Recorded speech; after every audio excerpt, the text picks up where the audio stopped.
Hello people, welcome to part 21. நம்ம last 3 பார்ட்லேயுமே இந்த UART பற்றின ஒரு பேசிக்ஸ் பார்த்தோம். நம்மளோட மைக்ரோ கண்ட்ரோலர் டெவலப்மெண்ட் போர்டில் இருந்து அந்த யூஆர்ட் மாடியூலை வந்து நம்ம எப்படி கான்ஃபிகர் பண்ணுறது, எப்படி வந்து டிரான்ஸ்மிஷன் பண்ணுறது, யூஆர்ட்டை கான்ஃபிகர் பண்ணிவிட்டு எப்படி நம்ம டிரான்ஸ்மிஷன் பண்ணுறது, எப்படி ரிசீவ் பண்ணுறது, ஒரு எக்ஸ்டர்னல் டிவைஸ்லேருந்து எப்படி ரிசீவ் பண்ணுறதுன்றத ஒரு ஓவர்வியூவை பார்த்தோம். இந்த பார்ட்டில் நம்ம சில ஜிபிஎஸ் மாடியூல்ஸ் வச்சுருக்கோம். என்கிட்ட இப்போ 2 ஜிபிஎஸ் மாடியூல் இருக்குது. ஒன்று வந்து பார்த்திங்கன்னா யூபிளாக்ஸ் அப்படிங்கிற ஒரு ஜிபிஎஸ் மாடியூல். யூபிளாக்ஸில் வந்து நியோ 6M அப்படிங்கிற ஒரு ஜிபிஎஸ் மாடியூல் இருக்குது. இதில் வந்து பார்த்திங்கன்னா உங்களுக்கு ஆண்டனா வந்து எக்ஸ்டர்னலாக கனெக்ட் ஆகிற மாதிரி கொடுத்துருக்காங்க. ஸோ இது ஒரு ஜிபிஎஸ் மாடியூல். அப்புறம் இன்னொன்று வந்து பெய்ஷியனில் வந்து BN220 அப்படிங்கிற இன்னொரு மாடியூல். நம்ம இந்த பெய்ஷியன் மாடியூலும் எடுத்துக்கோமே. இப்போ இந்த பெய்ஷியன் BN220 மாடியூலில் எனக்கு 4 வயர்ஸ் வந்து இங்கே கொடுத்துருக்காங்க. இந்த 4 வயர்ஸில் 2 வயர் வந்து உங்களுக்கு பாசிட்டிவ் பவர் சப்ளைக்கும் கிரவுண்டுக்கும் போயிடும். இன்னும் 2 வயர் வந்து TX RX பின், UART TX UART RX. So நம்ம என்ன பண்ணணும், இதில் இருக்கிற TX பின்னை நம்மளோட மைக்ரோ கண்ட்ரோலரோட RX பின்னில் கொடுக்கணும். மைக்ரோ கண்ட்ரோலரில் இருக்க TX பின்னை இதோட RX பின்னில் கிராஸ் கப்ளிங் பண்ணணும். அப்போ தான் இங்கே ட்ரான்ஸ்மிட் பண்ணுறது அங்கே ரிசீவ் ஆகும், அங்கே ட்ரான்ஸ்மிட் பண்ணுறது இங்கே ரிசீவ் ஆகும். ஸோ நம்ம ஒரு பைடைரெக்ஷனல் கம்யூனிகேஷனை வந்து இது மூலமாக எஸ்டாப்ளிஷ் பண்ணிக்க முடியும். பட் இருந்தாலும் இந்த ஜிபிஎஸ் மாடியூல் ஆர்பிட்ரரியாகவே அதோட ஜிபிஎஸ் டேட்டாவை வந்து நம்மளுக்கு ட்ரான்ஸ்மிட் பண்ணிக்கிட்டே இருக்கும். சைக்கிளிக்காக வந்து இந்த டிஎக்ஸ் பின்னில் வந்து ட்ரான்ஸ்மிட் பண்ணிக்கிட்டே இருக்கும். ஸோ இந்த ஜிபிஎஸ் மாடியூலை நம்ம லிசன் பண்ணால் மட்டுமே கூட போதும், நம்மளால் ஜிபிஎஸ் டேட்டாவை வந்து ரிசீவ் பண்ணிக்க முடியும். ஸோ இது பை டிஃபால்ட்டாக 9600 பிட்ஸ் per செகண்ட் அப்படிங்கிற ஒரு ஸ்பீடில் வந்து இதோட டேட்டாவை ட்ரான்ஸ்மிட் பண்ணோம். ஸோ அதே ஸ்பீட்லேயே நம்ம லிசன் பண்ணோம்னா நம்மளால் இதை கண்ட்ரோல் பண்ணாமலே கூட டைரெக்டாக லிசன் மட்டும் பண்ணி நம்ம ஜிபிஎஸ் டேட்டாவை வந்து இன்டர்பிரட் பண்ண முடியும். இந்த வீடியோவில் ஜிபிஎஸ்னா என்ன, ட்ரையல் இட்ரேஷன்னா என்ன அப்படின்ற எந்த ஜிபிஎஸ் கான்செப்ட்ஸ் பற்றியுமே நம்ம கவர் பண்ண போகிறது இல்லை.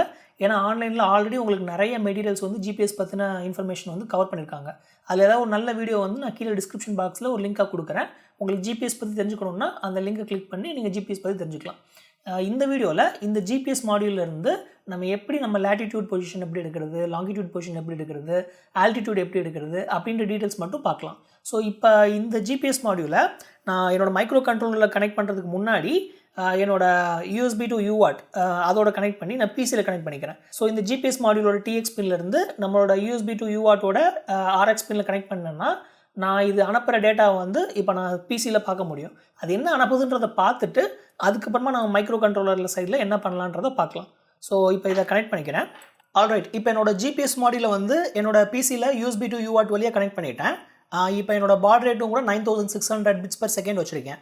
ஸோ இப்போ பார்த்தோம்னா நம்மளுக்கு நிறைய டெக்ஸ்ட் வந்து இந்த ஜிபிஎஸ் டிவைஸ் வந்து கண்டினியூஸாக பிரிண்ட் பண்ணிக்கிட்டே இருக்குது. இங்கே பார்த்தீங்கன்னா ஒரு லைனுமே வந்து ஒரு பர்டிகுலர் ஃபார்மேட்டில் இருக்குது. டாலர் போட்டு ஒரு 5 கேரக்டர் இருக்குது, அப்புறம் சில டேட்டா இருக்குது. இதில் ஏதாவது ஒன்று எடுத்து பார்க்கலாமே. GN டெக்ஸ்ட் அப்படின்னு ஒன்று இருக்குது. இது ஏதோ ஒரு டெக்ஸ்ட் ரிலேட்டடான ஒரு மெசேஜ் மாதிரி இருக்குது.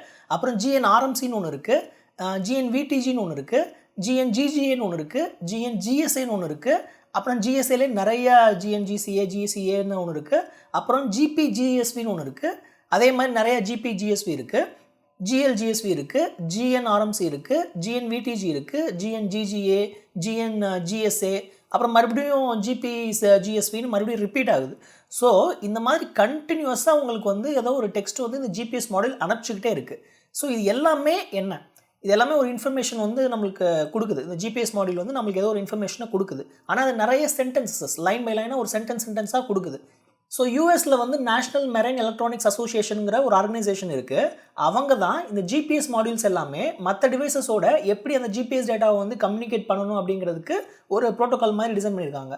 எப்படி அந்த ஜிபிஎஸ் டேட்டாவை வந்து மற்ற டிவைஸ்க்கு கம்யூனிகேட் பண்ணணுன்றது. இப்போ நீங்கள் இன்டர்நெட்டில் போயிட்டு ஜஸ்ட் NMEA ரெஃபரன்ஸ் மேனுவல்னு போட்டிங்கன்னா உங்களுக்கு நிறைய டாக்குமெண்ட் வரும். அதில் ஏதாவது ஒரு டாக்குமெண்ட் நீங்கள் எடுத்துக்கோங்க. இதில் பார்த்தோம்னா உங்களுக்கு அந்த ஜிபிஎஸ் மாடியூல்ஸ் வந்து எப்படி வந்து கம்யூனிகேட் பண்ணுது. அவுட்புட் மெசேஜுங்கிறது அதுவாக கம்யூனிகேட் பண்ணுறது, அதுவாக நம்மளுக்கு டேட்டா அனுப்புறது. இன்புட் மெசேஜுங்கிறது நம்ம அதுக்கு கமெண்ட் பண்ணுறது. ஏதாவது ஒரு இப்போ அதை அப்டேட் பண்ணுற ஃப்ரீக்வன்சி வந்து பை டிஃபால்ட்டாக ஒரு செகண்டுக்கு அப்டேட் பண்ணணும், ஜிபிஎஸ் டேட்டாவை வந்து கொடுக்கும். இல்லை எனக்கு 5 times செகண்ட் வேணும் அப்படின்னா அதை நீங்கள் மாடிஃபை பண்ணலாம். ஸோ அதுக்கு வந்து நீங்கள் இன்புட் மெசேஜஸ் என்னன்னு பார்த்து அதுக்கேற்ற மாதிரி இந்த மாடியூல் ஸ்பெசிஃபிக்கு ஏற்ற மாதிரியான இன்புட் மெசேஜை வந்து நம்ம கொடுக்குற மாதிரி இருக்கும். ஸோ இதில் வந்து இந்த அவுட்புட் மெசேஜ் பார்த்தீங்கன்னா நான் இப்போ முன்னாடியே காமிச்ச மாதிரி GGA GSA GSVன்னு இருக்கு இல்லையா. இதில் இந்த GGAங்கிறது வந்து global positioning system fixed data. அது என்ன டேட்டான்றது நம்ம பார்க்கலாம். அப்புறம் ஜிஎல்எல்ங்கிறது வந்து ஜியோகிராஃபிக் பொசிஷன், லேட்டிடியூட் லாங்கிடியூட் வந்து நம்மளுக்கு இந்த மெசேஜில் கிடைக்கும். அடுத்ததாக ஜிஎஸ்ஏ அப்படிங்கிறது வந்து GNSS DOP and active satellites. ஜிஎன்எஸ்எஸ்ங்கிறது வந்து ஒரு குளோபல் நேவிகேஷன் சேட்டலைட் சிஸ்டம் சொல்லுவாங்க. அதில் யூஎஸோட ஜிபிஎஸ், அப்புறம் சைனாவோட பைடு, யூரோப்போட கலீலியோ, அப்புறம் ரஷ்யாவோட க்ளோனாஸ், இந்த மாதிரி மல்டிபிள் குளோபல் பொசிஷனிங் சிஸ்டம்ஸோட டேட்டாவை எல்லாத்தையுமே எடுத்து ரொம்ப ப்ரெசைஸாக நம்ம வந்து கோஆர்டினேட்ஸை வந்து கால்குலேட் பண்ணுறதுக்கு யூஸ் பண்ணக்கூடிய ஒரு சிஸ்டம் இந்த மாடர்ன் சிஸ்டம். ஸோ அதுதான் அந்த ஜிஎன்எஸ்எஸ் சிஸ்டத்துலேருந்து வரக்கூடிய டேட்டா வந்து உங்களுக்கு ஜிஎஸ்ஏல கிடைக்கும். அந்த மாதிரி ஜிஎஸ்வியில் வந்து உங்களுக்கு ஜிஎன்எஸ்எஸோட சேட்டலைட்ஸ், இந்த எல்லா கான்ஸ்டலேஷனோட சேட்டலைட்ஸ் எத்தனை வியூவில் இருக்குதுன்னு தெரிஞ்சுக்கிறதுக்கு இந்த ஜிஎஸ்வியில் தெரியும். அந்த மாதிரி நிறையா இருக்குது. நான் அப்படியே கொஞ்சம் கீழே வந்தோம்னா, இப்போ அடுத்து ஜிஜிஏல பார்த்தோம்னா அந்த global positioning system fixed data வந்து நம்மளுக்கு எப்படி வந்து நம்ம டீகோட் பண்ணுறதுன்றதை கொடுத்துருக்காங்க. இப்போ இந்த ஜிபிஜிஜிஏன்னு சொல்கிறது வந்து உங்களுக்கு இந்த மாதிரி ஒரு ஃபார்மேட்டில் வந்து உங்களுக்கு கிடைக்குது இல்லையா. இதில் வந்து உங்களுக்கு கமா செப்பரேட்டடாக எல்லா டேட்டாவும் கிடைக்குது. இந்த ஃபஸ்ட்டு இந்த மெசேஜ் ஐடி வந்து ஜிஜிஏங்கிற ஐடி வந்து ஃபஸ்ட்டு கமாவுக்கு முன்னாடி இருக்குது. அடுத்த கமாவுக்கு முன்னாடி இருக்கிறது வந்து time stamp, UTC global time stamp, hour minute seconds ப்ரிசிஷனோட இருக்கிற ஃபார்மேட். அடுத்ததாக வந்து உங்களுக்கு அடுத்த கமாவுக்கு முன்னாடி இருக்கிறது வந்து லேட்டிடியூடோட இன்ஃபர்மேஷன். அப்புறம் வந்து உங்களுக்கு நார்த்தா சவுத்தாங்கிற இண்டிகேட்டர் லேட்டிடியூடுக்கு. அப்புறம் உங்களுக்கு லேட்டிடியூட் லாங்கிடியூடோட டேட்டா இருக்குது. அது வெஸ்டா ஈஸ்டான்றதுக்கான இண்டிகேட்டர் இருக்குது.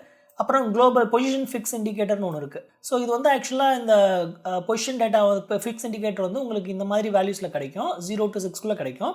0னா உங்களுக்கு இன்னும் உங்களுக்கு ஜிபிஎஸ் வந்து இனிஷியலைஸ் ஆகிட்டு இருக்குது, இன்னும் சேட்டலைட்ஸ் எதுவும் லாக் பண்ணலை நம்ம, அதனால் கோஆர்டினேட் இன்ஃபர்மேஷன் எதுவுமே கிடைக்காது 0 இருக்கிற பட்சத்தில். இதுவே 1 இருந்ததுன்னா ஒரு வேலிடான ஃபிக்ஸ் ஒன்று கிடச்சிருக்கு. அவ்வளோ அக்யூரேட்டுன்னு சொல்ல முடியாது, பட் ஓரளவுக்கு ஒரு அக்யூரசி இருக்கும். அது ஒரு ஸ்டாண்டர்டான ஒரு ஜிபிஎஸ் டேட்டா வந்து இதில் நம்மளுக்கு கிடைக்கும்.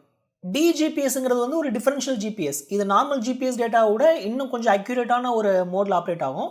எப்படின்னா இப்போ சேட்டலைட்ஸ் அனுப்புகிற டேட்டாவெல்லாம் இடத்துல வந்து ஒரு ஃபிக்ஸட் பொசிஷன்ஸில் இருக்கிற மாதிரியான சில ரெஃபரன்ஸ் ஸ்டேஷன்ஸ் வந்து வச்சுருப்பாங்க. ஸோ இந்த ரெஃபரன்ஸ் ஸ்டேஷனில் இருக்கக்கூடிய ஜிபிஎஸ் ரிசீவர்ஸ்க்கு ஆல்ரெடி அதோட கோஆர்டினேட்ஸ் என்னன்னு தெரியும், அதோட லொக்கேஷன் என்னன்னு தெரியும். இப்போ சேட்டலைட்லேருந்து வரக்கூடிய டேட்டாவை அது கம்பேர் பண்ணி, அதோட நோன் லொக்கேஷனோட கம்பேர் பண்ணி அது எவ்வளோ டிஸ்டன்ஸ் தள்ளி காட்டுது, இந்த சேட்டலைட் வந்து இப்போ ஒரு 10 மீட்டர் தள்ளி காட்டுது அப்படின்னா அந்த 10 மீட்டருங்கிறது ஒரு எரர். ஸோ அதை கரெக்ட் பண்ணுற மாதிரியான ஒரு எரர் கரெக்ஷன் மெக்கானிசம்ஸ் எல்லாம் இந்த ரெஃபரன்ஸ் ஸ்டேஷன்ஸ் வந்து என்ன பண்ணும், ப்ராட்காஸ்ட் பண்ணும். பக்கத்தில் இருக்கிற ஜிபிஎஸ் ரிசீவர்ஸ்க்கு எல்லாமே ப்ராட்காஸ்ட் பண்ணும். இது வந்து ஒரு செல்ஃபோன் டவர் மூலமாக கூட ஒரு பர்டிகுலர் ஃப்ரீக்வன்சியில் வந்து இந்த பர்டிகுலர் எரர் இன்ஃபர்மேஷனை வந்து எல்லா ஜிபிஎஸ் ரிசீவர்ஸ்க்கும் அது ப்ராட்காஸ்ட் பண்ண முடியும். ஸோ அப்படி பண்ணுறப்ப இப்போ நம்மளோட ஜிபிஎஸ் ரிசீவர் வந்து ஒரு பர்டிகுலர் சேட்டலைட்லேருந்து டேட்டா வாங்குது அப்படின்னா அது எவ்வளோ எரர் இருக்குது அப்படின்றத பக்கத்தில் இருக்கிற இந்த ரெஃபரன்ஸ் ஸ்டேஷன்கிட்டருந்து வாங்கிக்கிட்டு ரொம்ப அக்யூரேட்டாக, அதாவது சென்டிமீட்டர் லெவலில் அதோட அக்யூரசி வந்து இம்ப்ரூவ் பண்ணுற மாதிரியான ஒரு பர்டிகுலர் மோடு தான் இந்த டிஜிபிஎஸ் மோட். ரொம்பவே அக்யூரேட்டான மோட். அந்த மோடில் ஆப்ரேட் ஆச்சுன்னா இது 2ன்னு கிடைக்கும். அப்புறம் எவ்வளோ சேட்டலைட்ஸ் யூஸ் பண்ணிருக்கோன்றதையும் கூட நம்ம இங்கே தெரிஞ்சுக்க முடியும். மினிமம் உங்களுக்கு ஒரு 4 சேட்டலைட்ஸ் இருந்தால் நல்ல ஒரு டேட்டா கிடைக்கும். பட் இங்கே 10, 15, 20 அந்த மாதிரி ரேஞ்சில் கூட சேட்டலைட்ஸ் வந்து எவ்வளோ யூஸ் பண்ணுறோமோ அந்த டேட்டாவும் நம்ம இங்கே எடுத்துக்கலாம். இந்த இடத்துல கிடைக்குது பாருங்கள். அப்புறம் ஆல்டிடியூட் இன்ஃபர்மேஷன், மீட்டர்ஸில் வந்து உங்களுக்கு எவ்வளோ ஆல்டிடியூடில் வந்து நம்ம இருக்கோன்றதையும் நம்ம தெரிஞ்சுக்க முடியும். ஸோ இந்த கடைசியாக இருக்கிறது வந்து செக்ஸம். இது உங்களுக்கு இந்த என்டையர் மெசேஜையும் நீங்கள் வந்து அதோட இன்டெகிரிட்டி வந்து கரெக்டாக இருக்கான்னு செக் பண்ணுறதுக்கு நீங்கள் இந்த செக்ஸம் யூஸ் பண்ணிக்கலாம். ஸோ அடுத்து வந்து GLL, geographic position, latitude and longitude. முன்னாடி மெசேஜில் கிடச்ச அதே இன்ஃபர்மேஷன், ஆனால் கொஞ்சம் கம்மியான சைஸில் வந்து நம்மளுக்கு கிடைக்கும். எல்லா இன்ஃபர்மேஷனும் இதில் இருக்காது, பட் பேசிக்கான இன்ஃபர்மேஷன் கிடைக்கும். அதே மாதிரி ஜிஎஸ்ஏல வந்து இந்த ஜிஎன்எஸ்எஸ் குளோபல் நேவிகேஷன் சேட்டலைட் சிஸ்டமோட டிஓபி அப்புறம் ஆக்டிவ் சேட்டலைட்ஸ் இன்ஃபர்மேஷன் எல்லாம் இதில் கிடைக்குது. இதெல்லாம் கொஞ்சம் அட்வான்ஸ்டான இன்ஃபர்மேஷன், இதெல்லாம் நம்மளுக்கு தேவையில்லை. சேட்டலைட்ஸ் இன் வியூ, ஸோ இந்த மாதிரி நிறையா சென்டென்ஸ் இருக்குது. நம்மளுக்கு தேவை நம்மளோட டேட்டாவில் வந்து இந்த ஜிஜிஏன்னு ஒன்று இருக்குது இல்லையா, ஜிஜிஏ, அதை எடுத்துக்கலாம் நம்ம. ஸோ ஜிஜிஏ எடுத்துக்கிட்டோம்னா இந்த global positioning system fixed data இருக்குது இல்லையா, இதிலே உங்களுக்கு நிறைய இன்ஃபர்மேஷன் வந்துடுது. அதனால் நம்மளுக்கு வரக்கூடிய மெசேஜில் இந்த எல்லா மெசேஜிலிருந்து நம்ம இந்த ஒரு சென்டென்ஸை மட்டும் எடுத்துக்கலாம். இந்த ஒரு சென்டென்ஸை மட்டும் நம்ம டேப் பண்ணி எடுத்து அந்த ஜிஎன்ஜிஜிஏ மெசேஜ் ஐடி வந்துச்சுன்னா அப்புறம் கமா செப்பரேட்டடாக என்னென்ன இன்ஃபர்மேஷன் எங்கே இருக்குன்றதை பார்த்து நம்ம அதை எல்லாத்தையுமே டீகோட் பண்ணி அதை ஒரு யூஆர்ட்டில் நம்ம பிரிண்ட் பண்ணுற மாதிரி ஒரு எக்ஸாம்பிள் வந்து இப்போ நம்ம பார்க்கலாம். அதாவது ஜிபிஎஸ் வந்து ஒரு யூஆர்ட்டில் கனெக்ட் ஆகிருக்கு. அந்த டேட்டாவெல்லாம் வாங்கி ஒரு யூஆர்ட் வழியாக நான் பிசிக்கு வந்து நான் வந்து லேட்டிடியூட் லாங்கிடியூட் இன்ஃபர்மேஷன் எல்லாத்தையுமே பிரிண்ட் பண்ணுற மாதிரியான ஒரு சிஸ்டம். ஸோ அதை தான் இப்போ நம்ம பண்ண போகிறோம். ஆல்ரைட், இப்போ கோடுக்கு வந்துடலாம். இப்போ லாஸ்ட் பார்ட்டில் வந்து பார்ட் 20 டெமோ வந்து நம்ம யூஸ் பண்ணியிருந்தோம் இல்லையா? இப்போ அந்த ஃபங்க்ஷனை நம்ம கமெண்ட் பண்ணிடலாம். கமெண்ட் பண்ணிவிட்டு நான் புதுசாக வந்து பார்ட் 21ன்னு ஒன்று வச்சுக்கிறேன். இந்த பார்ட் 21க்கு நான் இதையே காப்பி பண்ணிக்கிறேன் இப்போதைக்கு. ஸோ ஃபஸ்ட்டு நம்ம பார்ட் 20ல் வந்து என்ன பண்ணியிருந்தோம், ஒரே ஒரு USART2 மட்டும் எனேபிள் பண்ணி அது வழியே ட்ரான்ஸ்மிட் பண்ணி அப்புறம் ரிசீவ் பண்ணுறதை மறுபடியும் ட்ரான்ஸ்மிட் பண்ணியிருந்தோம். கண்டினியூஸாக ட்ரான்ஸ்மிட் பண்ணிகிட்டே இருந்தோம் இல்லையா? இப்போ வந்து என்ன பண்ணலாம்னா, இந்த பார்ட் 21ல் நம்ம UART 1 வந்து இப்போ வந்து ஃபஸ்ட் ஒர்க் ஆகுதான்னு நம்ம செக் பண்ணிக்கலாம். ஏன்னா அது UART 2க்கு மட்டும்தான் நம்ம பண்ணியிருந்தோம். நம்ம UART 1 வந்து நம்ம டெஸ்ட் பண்ணல. ஃபஸ்ட்டு அது டெஸ்ட் பண்ண கரெக்டாக ஒர்க் ஆகுதுன்றதை டெஸ்ட் பண்ணிக்கலாம். ஸோ நான் என்ன பண்ணுறேன், இந்த UART 21 டெமோவில் ஆக்சுவலாக இதெல்லாம் நம்ம வெளியவே கூட கொடுத்துருக்கலாம். It's okay. இப்போ USART init USART structன்னு இருக்கு இல்லையா? ஸோ இதை வந்து நான் இப்போ USART1 structடும் கொடுத்துட்றேன். ஸோ இப்போ இந்த USART1 struct வந்து இங்கே மேலே டிக்ளேர் பண்ணியிருக்கோம் இல்லையா, இதுதான். ஸோ இது USART1 struct. அதே 9600 bits per second 8N1 format, USART1 ID, USART instance வந்து USART1, மற்றதெல்லாம் சேம் தான். ஓகே. ஸோ இப்போ இந்த NVIC-ம் எனேபிள் பண்ணணும் இல்லையா? NVIC வந்து USART1 NVIC எனேபிள் பண்ணணும். ஓகே, NVIC எனேபிள் பண்ணியாச்சு. இப்போ நான் USART1ல் ட்ரான்ஸ்மிட் பண்ணிவிட்டு அதே USART1ல் நான் ரிசீவ் பண்ணிவிட்டு அதே USART1 வந்து நான் பிரிண்ட்டும் பண்ணுறேன். Okay, alright. USART1 okay. இப்போ அடுத்ததாக வந்து USART2 ஹேண்ட்லர் போட்ட மாதிரி நம்ம வந்து USART1க்கும் ஹேண்ட்லர் எழுதணும். ஸோ இதை அப்படியே காப்பி பண்ணி USART1 ஹேண்ட்லர்னு வச்சுக்கலாம்.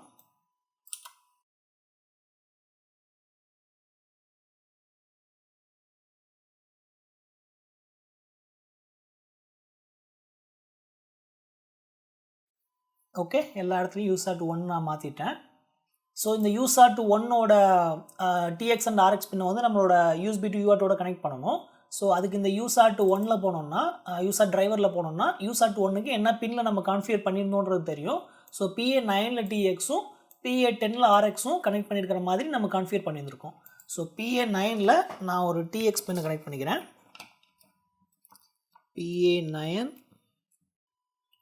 PA9 வந்து TX இல்லையா, அப்போ நான் வந்து RX வந்து கனெக்ட் பண்ணணும். என்னோடய RX பின்னில் USB to UART கனெக்ட் பண்ணணும். அதே மாதிரி RX பின்னை TXயில் கனெக்ட் பண்ணணும், கிராஸ் கப்ளிங் பண்ணணும். அது வந்து PA10. ஸோ PA10 அப்புறம் கிரவுண்டு கனெக்ட் பண்ணணும். ஆல்ரைட், இப்போ டெராடாம் ஓப்பன் பண்ணிக்கலாம். COM3ல் கனெக்ட் பண்ணிக்கலாம். ஸோ இப்போ நம்மளோட கோடை ஃப்ளாஷ் பண்ணிடலாம். build successful, flashing. So flash ஆயிடுச்சு. ஆனால் நம்மளோட USARTல எந்த டேட்டாவும் வந்த மாதிரி தெரியல. ஏதோ ரேண்டம் டேட்டா வர்ற மாதிரி தெரியுது. ஆக்சுவலாக இங்கே USART கனெக்ட் பண்ணோடனே இந்த USB யூசர் அப்படிங்கிற ஒரு LED வந்து எரியுது. மேபி இந்த பின் வந்து நம்மளோட ஸ்கிமேட்டிக்கில் வேறு எங்கேயாவது கனெக்ட் பண்ணியிருக்காங்களான்னு தெரியல, USBயில் கனெக்ட் பண்ணியிருக்காங்களான்னு தெரியல. ஸோ நம்ம ஸ்கிமேட்டிக் ஓப்பன் பண்ணிக்கலாம்.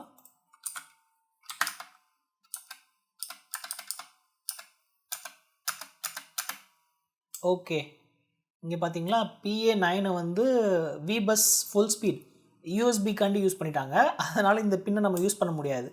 ஏன்னா இது டைரெக்டாக USBயோட கனெக்ட் ஆகிருக்கு. ஸோ இந்த பின்னை நம்ம யூஸ் பண்ண வேண்டாம். வேறு ஏதாவது ஒரு USART1 TXக்கு நம்ம PA9 தவிர வேறு ஏதாவது ஒரு பின் இருக்கான்னு பார்க்கலாம். அதே சமயத்தில் இந்த PA10 கூட நம்ம யூஸ் பண்ண முடியாது. ஏன்னா PA10 வந்து OTG ஃபுல் ஸ்பீடுக்கு யூஸ் பண்ணிட்டாங்க. அதில் ஆல்ரெடி ஏதோ ரெஜிஸ்டர்லாம் கனெக்ட் பண்ணியிருக்காங்க. அதனால் இது சரியாக ஒர்க் ஆகுமான்னு தெரியல. அதனால் இந்த PA10 வேண்டாம், நம்ம வேறு ஏதாவது ஒரு பின்ஸ் யூஸ் பண்ணலாம். ஸோ USART1_TX இல்லையா, USART1_TX PA9 வேண்டாம். ஸோ PA9 நம்ம யூஸ் பண்ண வேண்டாம், நம்ம ஹார்ட்வேரில் அதை ஏதோ மாற்றிருக்காங்க, அதனால் வேறு பின் ஏதாவது கிடைக்குதான்னு பார்க்கலாம். ஓகே, PA15லேயும் நம்ம USART 1TX இருக்குது. PA15ஆவது ஃப்ரீயாக இருக்கான்னு பார்க்கலாம். ஓகே, ஐ திங்க் PA15 ஃப்ரீயாக தான் இருக்குது. அதனால் நான் என்னோடய USART டிரைவரில் போயிட்டு இங்கே வந்து PA9க்கு பதிலாக PA15 போட்டுடுறேன். So PA15. ஓகே, இப்போ இதை ஃப்ளாஷ் பண்ணி பார்க்கலாம்.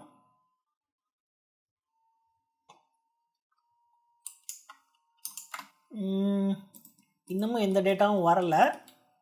ஒரு வாட்டி என்னோடய GPU டிரைவரையும் போய் செக் பண்ணி பார்க்கலாம். ஐ திங்க் இங்கே ஒரு பிரச்சனை இருக்குதுன்னு நினைக்கிறேன். ஏன்னா இப்போ நம்ம மோடை வந்து நம்ம மாற்றுறோம் இல்லையா, இந்த GPU மோடை வந்து நம்ம கான்ஃபிகர் பண்ணுறப்ப இந்த ஆல்டர்னேட் ஃபங்க்ஷன் ரெஜிஸ்டரை வந்து நம்ம செட் பண்ணுறப்ப இங்கே வந்து ஆல்டர்னேட் ஃபங்க்ஷன் லோ ரெஜிஸ்டரில் வந்து ஃபஸ்ட்டு 7 பின்ஸ்க்கான அந்த இன்ஃபர்மேஷன் இருக்கும், 0 to 7, அதாவது 8 பின்ஸ்க்கான அந்த ஆல்டர்னேட் ஃபங்க்ஷன் இருக்கும். அதே மாதிரி லாஸ்ட்டு, அதாவது GPU பின் 8லேருந்து 15 வரைக்குமான இருக்கிற அந்த 8 பின்னுக்கான கான்ஃபிகரேஷன் வந்து இந்த ஆல்டர்னேட் ஃபங்க்ஷன் ஹை ரெஜிஸ்டரில் இருக்குன்னு சொல்லியிருந்தேன் இல்லையா. ஸோ ஐ திங்க் இங்கே ஒரு ப்ராப்ளம் இருக்குதுன்னு நினைக்கிறேன். இப்போ இந்த உதாரணத்துக்கு இந்த பின் நம்பர் வந்து உங்களுக்கு 8லேருந்து 15க்குள்ளே ஏதாவது ஒரு நம்பர் வருதுன்னு வச்சுக்கோங்களேன். இப்போ 8 வருதுன்னு வச்சுக்கோங்க. 8 வருதுன்னா எல்சிஃப்டில் வரும். எல்சிஃப்டில் வந்து இங்கேயும் நம்ம ஒரே கண்டிஷன் தான் வச்சுருக்கோம். அப்போ இங்கே 8 into 4 ஷிஃப்ட் பிட்ஸ் வந்து 4 பிட்ஸ் தள்ளி நம்ம ஷிஃப்ட் பண்ணுற மாதிரி வச்சுருக்கோம் இல்லையா. அதை வந்து நம்ம பிட் மாஸ்க் வந்து இதை ஆஃப் பண்ணுறதுனால Fன்னு வச்சுருப்போம். So F left shifted by 4 into 8 அப்படின்னு வரும். அப்போ உங்களுக்கு 32 பிட்ஸ் வந்து தள்ளி இது Fன்னு போய் ரைட் பண்ணும் இல்லையா ஆல்டர்னேட் ஃபங்க்ஷன் ஹை ரெஜிஸ்டரில். அது தப்பு. ஏன்னா உங்களுக்கு ஆல்டர்னேட் ஃபங்க்ஷன் ரெஜிஸ்டரில் 4 பிட்ஸாக உங்களால் ஒரு 8 ரெஜிஸ்டருக்கு 8 பின்ஸ்க்கு வந்து நீங்கள் கான்ஃபிகர் பண்ணிக்க முடியும். அப்போ பின் நம்பர் 8க்கு நீங்கள் கான்ஃபிகர் பண்ணுறப்ப நீங்கள் பொசிஷன் 0ல் போய் தான் அதை வந்து நீங்கள் 1111 பண்ணி அதை இன்வெர்ட் பண்ணிங்கன்னா அதை ஆஃப் பண்ண முடியும் இல்லையா. ஆனால் இதை ஆஃப் பண்ணுறதுக்கு பதிலாக இது பின் இன்ட்டு 4ன்ற மாதிரி ஆகிடுறதுனால 8 into 4ன்னு போய் ஒரு இந்த ரெஜிஸ்டர் தாண்டி ஒரு பர்டிகுலர் ரெஜிஸ்டரில் போய் அது ரைட் பண்ண ட்ரை பண்ணுது. அதனால தான் நம்மளுக்கு இது ஒர்க் ஆகலை. அதனால் இதை ஃபிக்ஸ் பண்ணுறதுக்கு நம்ம இந்த 8 ரெஜிஸ்டரை வந்து இந்த 0th பொசிஷனுக்கு வந்து கொண்டு வரணும். அதே மாதிரி இந்த 9th ரெஜிஸ்டரை வந்து ஃபஸ்ட் பொசிஷன் கொண்டு வரணும். அந்த மாதிரி நம்ம மாற்றுறதுக்கு நம்ம ஆல்ரெடி இங்கே வந்து AFR சைஸ் வந்து 8ன்னு வச்சுருக்கோம் இல்லையா. அப்போ பின் -8 அப்படி போட்டுக்கலாம். அதே மாதிரி இங்கேயும் பின் -8 இப்படி போட்டோம்னா நம்மளுக்கு இங்கே பின் வேல்யூ எப்படியுமே வந்து 8க்கு மேலே தான் இருக்க போகுது. ஸோ 8 - 8 0ன்னு வந்துடும். அப்போ 0th பின்னுக்குன்னா உங்களுக்கு 8th பின்னுனா இங்கே 0ன்னு போய் கரெக்டாக இந்த ரெஜிஸ்டரில் போய் அது கரெக்டாக அப்டேட் ஆகும் ஆல்டர்னேட் ஃபங்க்ஷன் ஹை ரெஜிஸ்டரில். ஸோ அதே மாதிரி 15 வந்ததுன்னா 15 - 8 அதுவும் கரெக்டாக போய் இந்த பொசிஷனில் போய் அதை ரைட் பண்ணும். ஸோ இப்போ கரெக்டாக ஒர்க் ஆகும்னு நினைக்கிறேன். இதை நம்ம இப்போ கம்பைல் பண்ணி ஃப்ளாஷ் பண்ணி பார்க்கலாம்.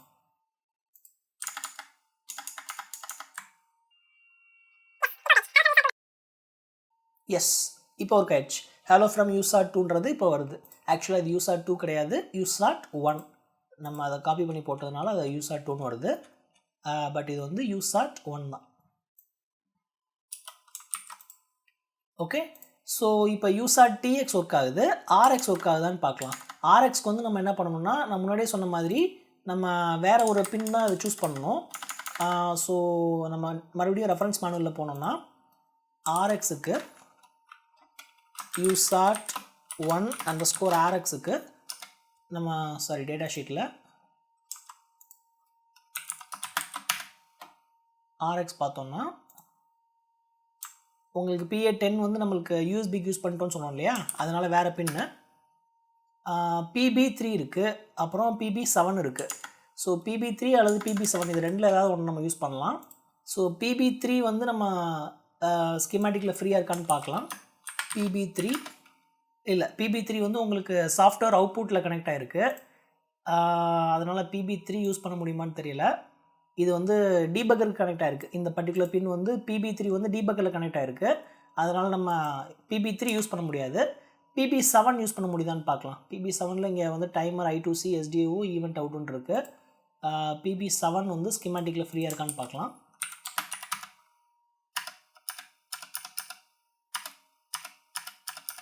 எஸ், PB7 ஃப்ரீயாக தான் இருக்குது. அப்போ நான் என்ன பண்ணுறேன், என்னோடய இந்த பின்னை வந்து 7 மாற்றிக்கிறேன், PB7. ஆனால் இது போர்ட் பி இல்லையா, அதனால் போர்ட் பி. கிளாக்கும் கூட நான் இப்போ ஏக்கு மட்டும்தான் எனேபிள் பண்ணியிருக்கேன், இப்போ அதுக்கு பிக்கும் எனேபிள் பண்ணியிருக்கேன். PB7ங்கிறது வந்து RX. ஆனால் இது என்ன ஆல்டர்னேட் ஃபங்க்ஷன் வந்து 7 தானா என்னன்றதையும் செக் பண்ணிக்கணும். ஸோ ஆல்டர்னேட் ஃபங்க்ஷன்ஸ் போனோம்னா PB7ல் ஓகே, அதுவும் ஆல்டர்னேட் ஃபங்க்ஷன் 7 தான். அதனால் நம்ம இது மாடிஃபை பண்ண தேவையில்லை. இந்த ஆல்டர்னேட் ஃபங்க்ஷனே இங்கேயும் அப்ளை ஆகிடும் இந்த ரெஜிஸ்டரை, இந்த ஸ்ட்ரக்சரை வந்து பாஸ் பண்ணுறப்ப. ஸோ இப்போ நம்ம RXும் ஒர்க் ஆகிடணும். இதை நம்ம இப்போ ரன் பண்ணி பார்க்கலாம். ஓகே, இப்போ டைப் பண்ணுறேன். எஸ், இப்போ பை டைரெக்ஷனல் கம்யூனிகேஷன் வந்து நம்ம USART1க்கும் நம்ம வந்து எனேபிள் பண்ணிட்டோம். ஸோ இப்போ இந்த USART1 வந்து நம்ம பிரிண்ட் பண்ணுறதுக்காக வச்சுக்கலாம், USART2 வந்து நம்ம GPS கனெக்ட் பண்ணுறதுக்கு வச்சுக்கலாம். ஆல்ரைட், இப்போ நம்மளோட GPS ரிசீவரை வந்து நம்மளோட USART2வில் கனெக்ட் பண்ணியிருக்கோம். அதாவது GPS ரிசீவர்லேருந்து TX பண்ணுற பின் எடுத்து இந்த USART2ஓட RX பின்னில் கனெக்ட் பண்ணியிருக்கோம். இங்கே நம்மளுக்கு USART டிரைவரில் வந்து USART2க்கு வந்து PA3 தான் RX பின். ஓகே, அந்த பின் வழியாக ரிசீவ் பண்ணுற டேட்டாவை எல்லாத்தையுமே நம்ம என்ன பண்ண போகிறோம், அப்படியே இப்போதைக்கு டெஸ்ட் பண்ணுறதுக்கு UART1ல் வந்து நம்ம அப்படியே ரூட் பண்ணி பார்க்கலாம். ஸோ அதுக்கு வந்து இந்த main.cல நம்ம ஆல்ரெடி ஒரு கோட் வச்சுருக்கோம் இல்லையா, USART1 USART2 ரெண்டுமே இனிஷியலைஸ் பண்ணி வச்சுருக்கோம். அப்புறம் USART1ல் வந்து சும்மா டம்மியாக டேட்டாவை ட்ரான்ஸ்மிட் பண்ணிவிட்டு அப்புறம் கண்டினியூஸாக அந்த டேட்டாவை வந்து நம்ம வாங்கி செக் பண்ணிகிட்டே இருக்கோம். இப்போ இந்த கோட் வந்து என்ன பண்ணுறேன் அப்படின்னா, இந்த USART ரிசீவ் இருக்கு இல்லையா, அதை வந்து நான் USART2லேருந்து வாங்கிக்கிறேன். ஸோ அதாவது GPS டேட்டா USART2வில் தான் GPS கனெக்ட் ஆகிருக்கு. ஸோ USART2லேருந்து ஃபஸ்ட்டு ஒரு டேட்டாவை வாங்குகிறேன்.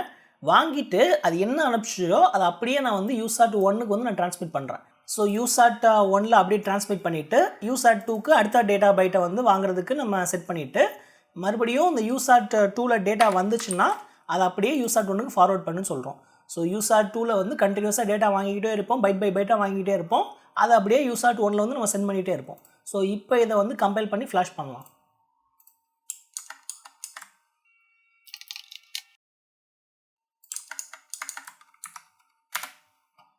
ஓகே, ஸோ இப்போ நம்மளுக்கு கண்டினியூஸாக டேட்டா வந்துக்கிட்டே இருக்குது. அதாவது GPS அனுப்புகிற டேட்டாவை நம்ம அப்படியே கண்டினியூஸாக வாங்கி அப்படியே மறுபடியும் ட்ரான்ஸ்மிட் பண்ணிக்கிட்டே இருக்கோம். ஸோ இப்போ இவ்வளோ சென்டென்சஸ் NMEA சென்டென்சஸ் வந்து நம்மளுக்கு வந்துக்கிட்டே இருக்கு இல்லையா. ஸோ இப்போ இதில் நம்மளுக்கு தேவையான அந்த GPGGA தானே, அந்த சென்டென்ஸை மட்டும் நம்ம ஃபில்டர் பண்ணி எடுக்கணும். அது எப்படி பண்ணுறதுன்னு பார்க்கலாம். இப்போ நம்ம டேட்டா எல்லாமே இங்கே RX பைட்டுக்கு வந்தது இல்லையா. ஸோ இதை நம்ம அப்படியே நம்ம ஃபார்வர்ட் பண்ணுறோம்ல, அதை நான் கமெண்ட் பண்ணிக்கிறேன். கமெண்ட் பண்ணிவிட்டு நம்ம ரிசீவ் ஃபங்க்ஷன் இருக்கட்டும், இதில் நான் ஒரு ஃபங்க்ஷன் வந்து கால் பண்ண போகிறேன். அதாவது GPS_RX அல்லது ப்ராசஸ் RX பைட் அப்படின்னு நான் கொடுக்குறேன். இதில் வந்து நான் RX பஃபரில் ஒரே ஒரு பைட் மட்டும் தான் நான் வாங்குகிறேன். அதனால் அந்த ஒரே ஒரு பைட்டை மட்டும் நான் பாஸ் பண்ணுறேன். ஸோ ஒரே ஒரு பைட்டை மட்டும் நான் பாஸ் பண்ணேன்னா இந்த ஃபங்க்ஷனை வந்து நான் தனியாக இன்னொரு ஒரு C ஃபைலாக நான் எழுதிக்கிறேன். அதாவது இந்த சோர்ஸ்லேயே போயிட்டு நியூ கொடுத்து source file GPS_driver.c அப்புறம் includesல வந்து new header file GPS_driver.h. Okay, so இந்த .c ஃபைலில் நான் வந்து #include GPS_driver.h அப்புறம் void GPS_process RX data byte and the RX byte கொடுத்துட்றேன்.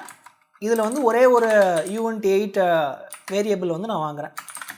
let's say RX data அப்படின்னு இருக்கட்டும். ஸோ இப்போ இந்த ஃபங்க்ஷனுக்குள்ளே நான் ஒரு வாட்டி அந்த RX டேட்டாவை வாங்கி அதை நான் வந்து செக் பண்ணி ப்ராசஸ் பண்ணணும். அந்த NMEA சென்டென்ஸ் வந்து ப்ராசஸ் பண்ணணும். இந்த NMEA சென்டென்ஸ் எல்லாமே வந்து லைன் பை லைனாக வருது இல்லையா. அதில் ஃபஸ்ட் அந்த லைனை ஸ்டார்ட் பண்ணுறது வந்து $சிம்பிள், அப்புறம் அதோட ஐடென்டிஃபையர் நேம் GNGGன்னு சொல்லிட்டு ஒரு டேக் இருக்குது இல்லையா. ஸோ அந்த மெசேஜ் ஐடி அதை பார்க்கணும். அப்போ நான் ஃபஸ்ட்டு எடுத்த உடனேமே இந்த சென்டென்ஸை ஃபஸ்ட்டு ரீட் பண்ணணும்னா அந்த $சிம்பிள் இருக்கான்னு பார்க்கணும். அதுக்கு வந்து if இந்த ஆர்எக்ஸ் டேட்டா ஈக்குவல் டு டாலரான்னு கேட்குறேன். ஸோ ஆர்எக்ஸ் டேட்டாவில் வந்து உங்களுக்கு டாலர் வந்துருச்சுன்னா அந்த நெமா சென்டென்ஸ் வந்து ஸ்டார்ட் ஆகுதுன்னு அர்த்தம். ஸோ இப்போ நம்ம வந்து ஒரு பஃபரை வந்து ஃபில் பண்ணணும், அந்த சென்டென்ஸ்க்குன்னு ஒரு பஃபர் க்ரியேட் பண்ணணும், அப்புறம் அந்த பஃபரை வந்து ஒரு பைட்டாக நம்ம ஃபில் பண்ணணும். ஸோ அதுக்கு என்ன பண்ணலாம் அப்படின்னா குளோபல் வேரியபிள்ஸ் வந்து க்ரியேட் பண்ணிக்கலாம். இந்த ஜிபிஎஸ் டிரைவரில் லெட்ஸே குளோபலாக வந்து இந்த ஃபைலுக்கு மட்டும் விசிபிளாக இருக்க மாதிரியான ஒரு buffer. So static character let's say NMEA puff அப்படின்னு வச்சுக்கிறேன். NMEA பஃபர்னு வச்சுக்கலாம். இந்த பஃபரோட சைஸ் வந்து NMEA பஃப் சைஸ் அப்படின்னு வச்சுக்கலாம். இந்த பஃபர் சைஸ் வந்து hash define NMEA puff size. Let's say இது வந்து ஒரு 128 பைட்ஸ் வச்சுக்கலாம். ஒரு சென்டென்ஸ் அதுக்கு மேலே போகாது, அவ்வளோ சைஸ்க்கு மேலே போகாது. ஸோ இது வந்து மேக்ரோ வந்து NMEA பஃப் சைஸ் வந்து 128. ஸோ பஃபர் வந்து 128. அப்புறம் அந்த பஃபரை வந்து நம்ம ஒரு இண்டெக்ஸாக நம்ம எடுத்து அதை ஃபில் பண்ணுறதுக்கு ஒரு இண்டெக்ஸை வந்து க்ரியேட் பண்ணிக்கலாம். லெட்ஸே அதுவும் கூட ஒரு ஸ்டாட்டிக் வேரியபிளாக இருக்கட்டும். ஸ்டாட்டிக் யூவெண்ட் 8 வச்சுக்கலாம். யூவெண்ட் 8_t NMEA IDXன்னு வச்சுக்கிறேன், இண்டெக்ஸ்னு வச்சுக்கிறேன். அது 0ல் இருக்கட்டும். Okay, so NMEA index. So இப்போ இந்த டாலர் எப்போ வருதோ அப்போ இமீடியட்டாக நான் என்ன பண்ணுறேன், என்னோடய NMEA இண்டெக்ஸை வந்து நான் 0 பண்ணிக்கிறேன். ஸோ இது எதுக்கு, reset the buffer index to point to the start of buffer NMEA buffer. Okay, அடுத்ததாக வந்து இந்த பஃபரை ஃபில் பண்ணுறதுக்கு ஒரு கண்டிஷன் எழுதணும். அதுக்கு இஃப் இந்த NMEA IDX வந்து if it is less than நம்மளோட NMEA பஃப் சைஸ் -1, அதாவது இந்த பஃபர் நம்ம இன்னும் ஓவர்ஃப்ளோ பண்ணலைன்ற பட்சத்தில் இந்த பஃபரை நம்ம ஃபில் பண்ணலாம். So NMEA buf of NMEA index ++ equal to RX data. So இப்போ என்ன பண்ணியிருக்கோம், வரக்கூடிய டேட்டாவை நம்ம பஃபரில் வந்து போட ஆரம்பிச்சிட்டோம். ஸோ அடுத்தடுத்த ஒரு வாட்டி இந்த ஃபங்க்ஷன் கால் பண்ணுறப்ப நம்ம வந்து டாலர் பார்த்து முடிச்சுட்டு அடுத்ததாக வந்து டேட்டா ஃபில் பண்ணிக்கிட்டே இருப்போம். ஸோ கடைசி சென்டென்ஸோட கடைசி பைட் வரைக்கும் நம்மளுக்கு ஃபில் பண்ணிடுவோம். எப்போ வந்து அந்த சென்டென்ஸ் வந்து முடியுதோ அப்போ வந்து நம்மளுக்கு ஒரு எஸ்கேப் சீக்வன்ஸ் வந்து கிடைக்கும், /r/n கிடைக்கும். ஏன்னா அந்த டேட்டா பார்த்தீங்கன்னா வரக்கூடிய டேட்டா வந்து லைன் பை லைனாக பிரிண்ட் ஆகுது.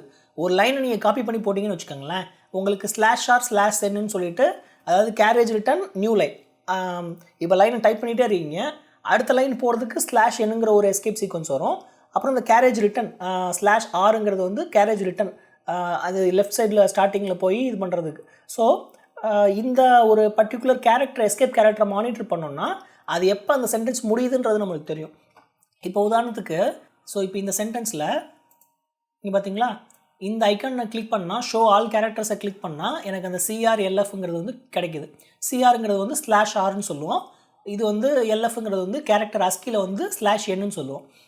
ஸோ இப்போ நான் என்ன பண்ணணும், அந்த எஸ்கேப் சீக்வன்ஸ் வந்து வருதான்னு பார்க்கணும். அது வந்துச்சுன்னா கேரக்டர் அந்த சென்டென்ஸே முடியுதுன்னு அர்த்தம்.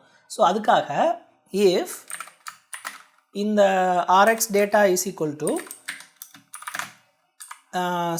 /n கடைசி கேரக்டர் வந்து நம்ம ரீட் பண்ணுறோம் அப்படின்னா ஒரு சென்டென்ஸ் முடிய போகுதுன்னு அர்த்தம்.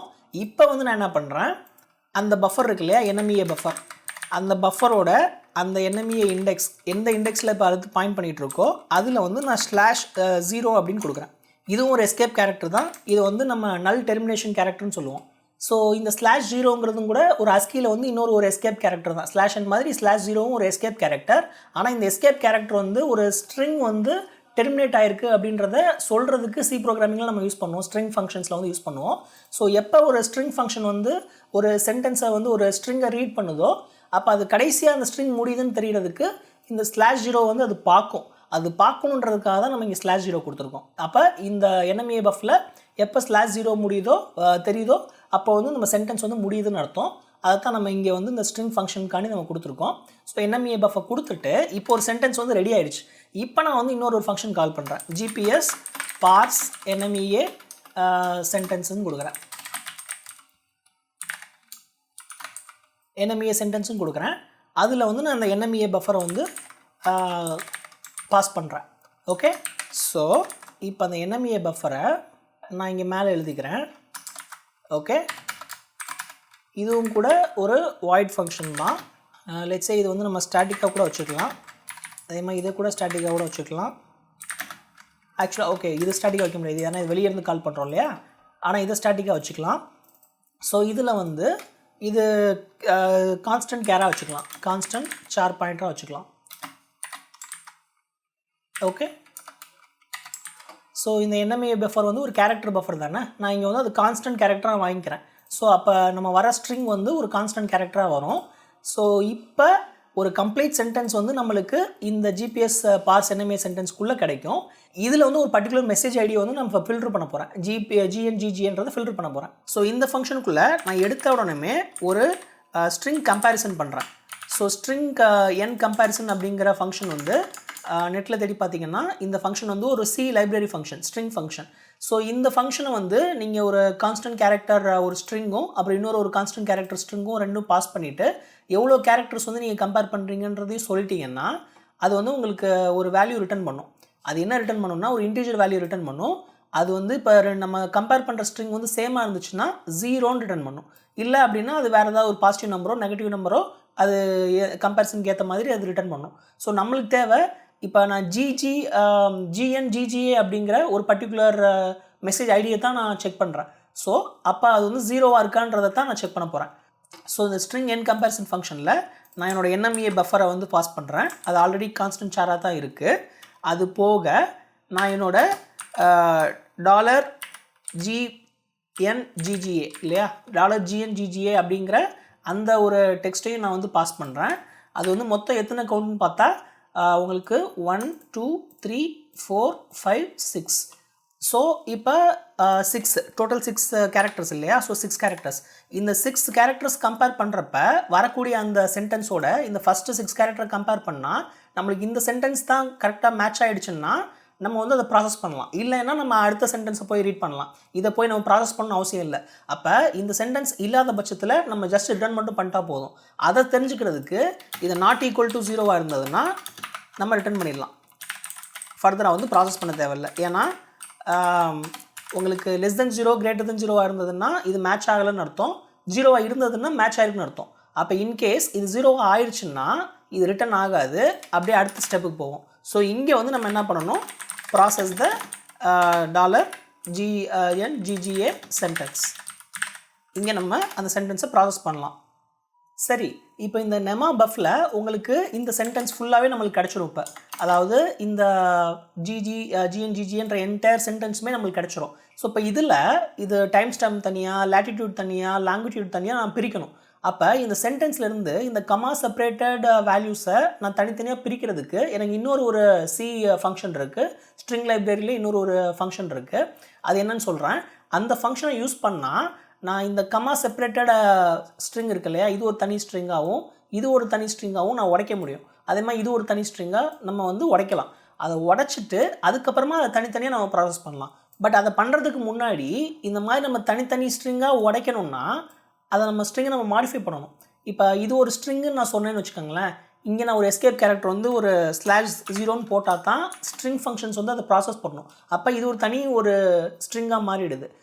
அதுவே இது ஒரு தனி ஸ்ட்ரிங்கு நான் சொன்னேன்னா இங்கேயும் ஒரு /0 போட்டால் தான் நம்ம C ஸ்ட்ரிங் ஃபங்க்ஷன்ஸ் வந்து அதை ப்ராசஸ் பண்ணணும். அப்போ இந்த ஒரு சென்டென்ஸை, இந்த ஒரு ஸ்ட்ரிங்கை நான் தனித்தனி ஸ்ட்ரிங்காக, இண்டிவிஜுவல் ஸ்ட்ரிங்காக, இந்த கமா செப்பரேட்டடாக இருக்கிற இந்த இண்டிவிஜுவல் ஸ்ட்ரிங்காக நான் மாற்றணும்னா அதுக்கு நான் வந்து இந்த ஒரிஜினல் பஃபரையே, ஒரிஜினல் கண்டென்ட்டே நான் மாற்றுற மாதிரி இருக்கும். அப்போ நம்ம இங்கே கான்ஸ்டன்ட் கேரக்டர்னு வச்சுருக்கோம் இல்லையா, இந்த NMEA பஃபரை வந்து கான்ஸ்டன்ட் கேரக்டர் வச்சுருக்கோம். அதை வந்து நம்ம இந்த உடைக்கிற மாதிரியான ஒரு ஃபங்க்ஷனுக்கு பாஸ் பண்ணோம்னா அது வந்து நம்மளுக்கு அன்டிஃபைன்ட் பிஹேவியராக வந்துடும். ஏன்னா நீங்கள் கான்ஸ்டன்ட் கேரக்டரை போய் நீங்கள் பஃபரை மாற்ற முடியாது. நீங்கள் எல்லா கமாக்கு பக்கத்துலேயும் போய் நல் கேரக்டர் ஆட் பண்ணீங்க அப்படின்னா அது அன்டிஃபைன்ட் பிஹேவியர், என்னாவும் சொல்ல முடியாது. அதனால இதை வந்து இன்னொரு பஃபருக்கு காப்பி பண்ணிவிட்டு அந்த பஃபரை வந்து நம்ம அந்த உடைக்கக்கூடிய அந்த ஃபங்க்ஷனுக்கு பாஸ் பண்ணலாம். ஸோ நான் ஒரு தனியாக ஒரு பஃபர் வந்து க்ரியேட் பண்ணிக்கிறேன். ஸோ இதுக்குன்னு தனியாக ஒரு லோக்கல் பஃபர் வந்து க்ரியேட் பண்ணிக்கிறேன். So char let's say buff, இது கூட அதே சைஸில் இருக்கலாம், NMEA buff size. Okay, so இது வந்து ஒரு லோக்கல் பஃபர், நம்ம ப்ராசஸ் பண்ணுறதுக்கு ஹெல்ப் பண்ணக்கூடிய ஒரு பஃபர். அடுத்ததாக வந்து இந்த பஃபர் நம்மளோட இந்த NMEA பஃபர்லேருந்து இந்த பஃபருக்கு நம்ம டேட்டாவெல்லாம் அப்படியே காப்பி பண்ணிக்கணும் இல்லையா? ஸோ அதுக்கு வந்து ஒரு ஸ்ட்ரிங் காப்பி ஃபங்க்ஷன் strncpy அப்படின்ற ஒரு ஃபங்க்ஷன், ஸ்ட்ரிங் காப்பி ஃபங்க்ஷன். அந்த ஸ்ட்ரிங்கில் நீங்கள் இந்த பஃபருக்கு தானே வந்து டேட்டாவை காப்பி பண்ணுறீங்க, ஸோ அந்த பஃபர், அப்புறம் NMEA பஃபரில் இருந்து தானே காப்பி பண்ணுறீங்க, ஸோ அதனால் NMEA பஃபர், அப்புறம் அதோட சைஸ் வந்து உங்களுக்கு என்டையர் NMEA பஃபரவே அப்படியே காப்பி பண்ணிக்கலாம், நம்ம ஒன்றும் பிரச்சனை இல்லை. NMEA underscore buff underscore size -1. So entire buffer கண்டென்ட்டுமே நம்ம NMEA பஃபர்லேருந்து இப்போ பஃபர் காப்பி பண்ணிட்டோம். அடுத்ததாக வந்து சில பாயிண்டர் வேரியபிள்ஸ் க்ரியேட் பண்ணிக்கலாம். லெட்ஸ் சே